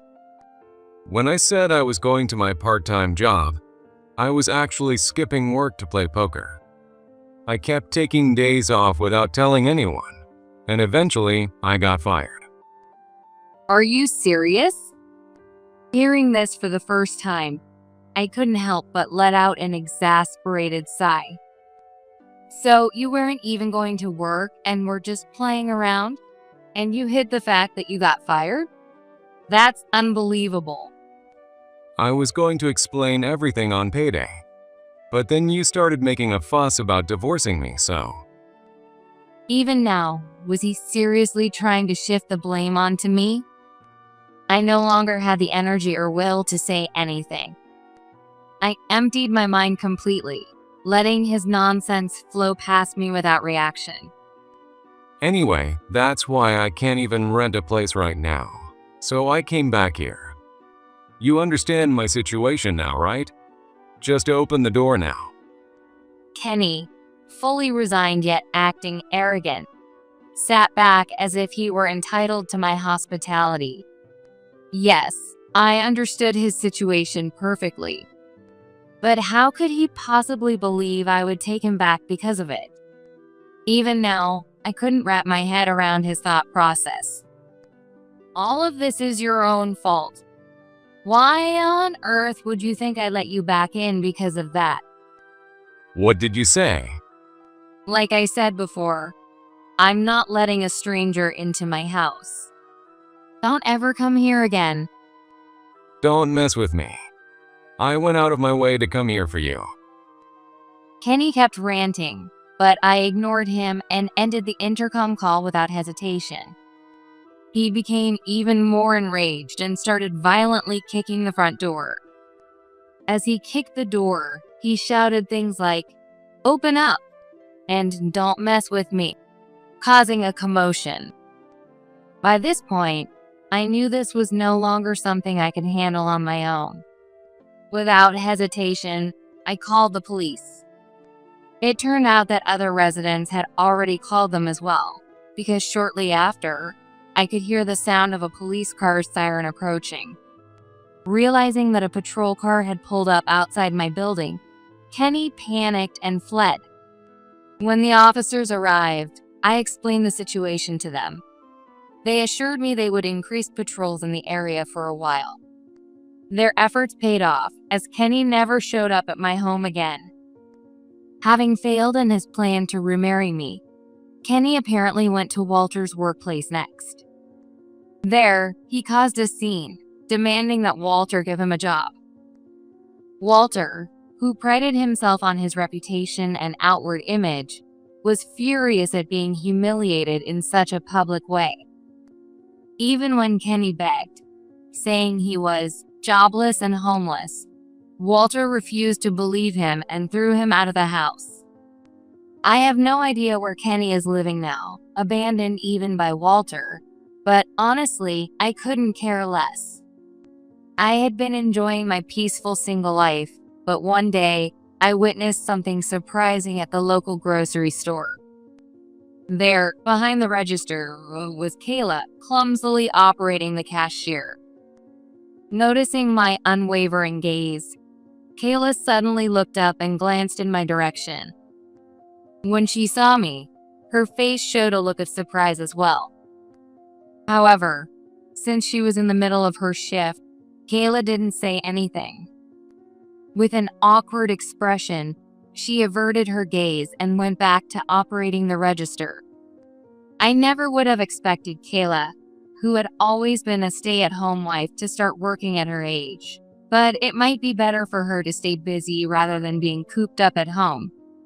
But something about the sadness on her face nagged at me. So, I decided to wait until she finished her shift to speak with her. "Kayla, it's been a while." Kayla emerged from the employee exit, her face looking utterly exhausted, and turned around in surprise when she heard my voice. Vanessa. "I didn't expect to see you working." I was really surprised.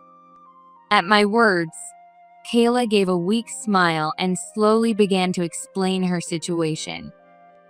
Apparently, after Kenny's antics caused Walter to become a laughingstock at his company, Walter began taking out his stress on Kayla. The verbal abuse she had endured before grew even worse, and eventually, Kayla couldn't take it anymore. She rented an apartment and started living with Kenny. I heard Kenny was kicked out, but I didn't realize you left the house with him.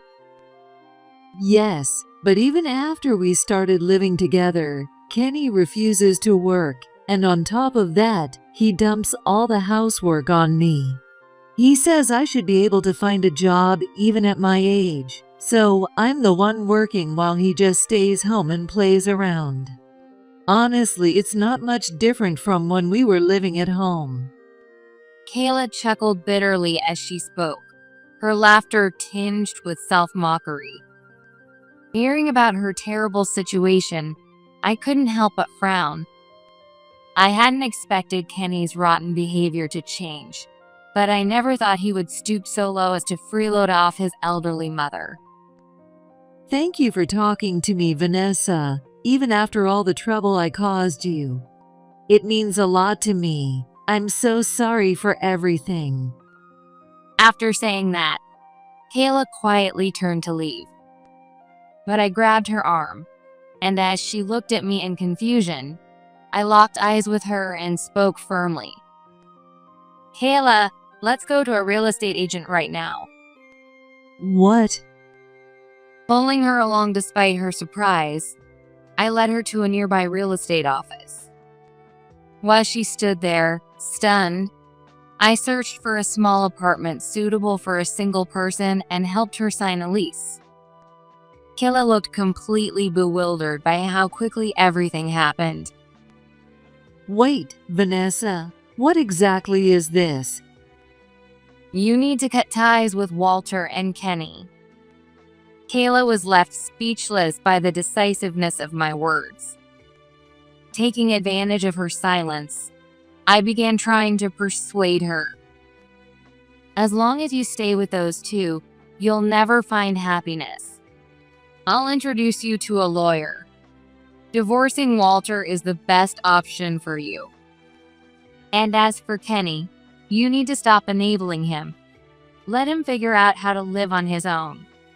If you secretly move into the place we arranged today and cut off all contact, even Kenny will have no choice but to start taking care of himself. Even after everything I said, Kayla seemed a bit hesitant. But after a moment, she nodded as if she had made up her mind. In her eyes, there was a newfound strength I had never seen before. You're right. I'll do it. Thank you, Vanessa. I'm glad I could help. I smiled and shook her outstretched hand firmly. To be honest, there were moments when Kayla's behavior had frustrated and angered me, but I didn't dislike her as much as I did Walter or Kenny. She was a victim of that household as much as I had been, and I couldn't bring myself to abandon her entirely. All I could do was hope that Kayla, now free from the shackles of family, would finally reclaim her life. Later, I heard from Kayla that Walter had stubbornly resisted the divorce, shouting, "I'll never allow it." But with the help of her lawyer, she was eventually able to finalize the divorce. As for Walter, now living alone, he couldn't handle housework and turned their home into something resembling a hoarder's den, spending his days in lonely isolation. As for Kenny, his situation wasn't much better. With Kayla suddenly leaving him, he found himself unable to manage his daily life. Now, he scrapes by with day labor jobs, living alone in an apartment that has also turned into a hoarder's den. As for me, I've been busier than ever since my promotion. I was still a bit worried that my divorce might affect my job, but it turns out that my female supervisor's lost promotion wasn't due to her divorce after all. Apparently, she had been having an affair with the department head, and when the company found out, her promotion was revoked. It's a rather anticlimactic story, but I have to admit I felt relieved knowing I no longer had to worry about it. The time I wasted living with Kenny is something I can't get back, but from now on, I'm determined to devote myself even more to my career.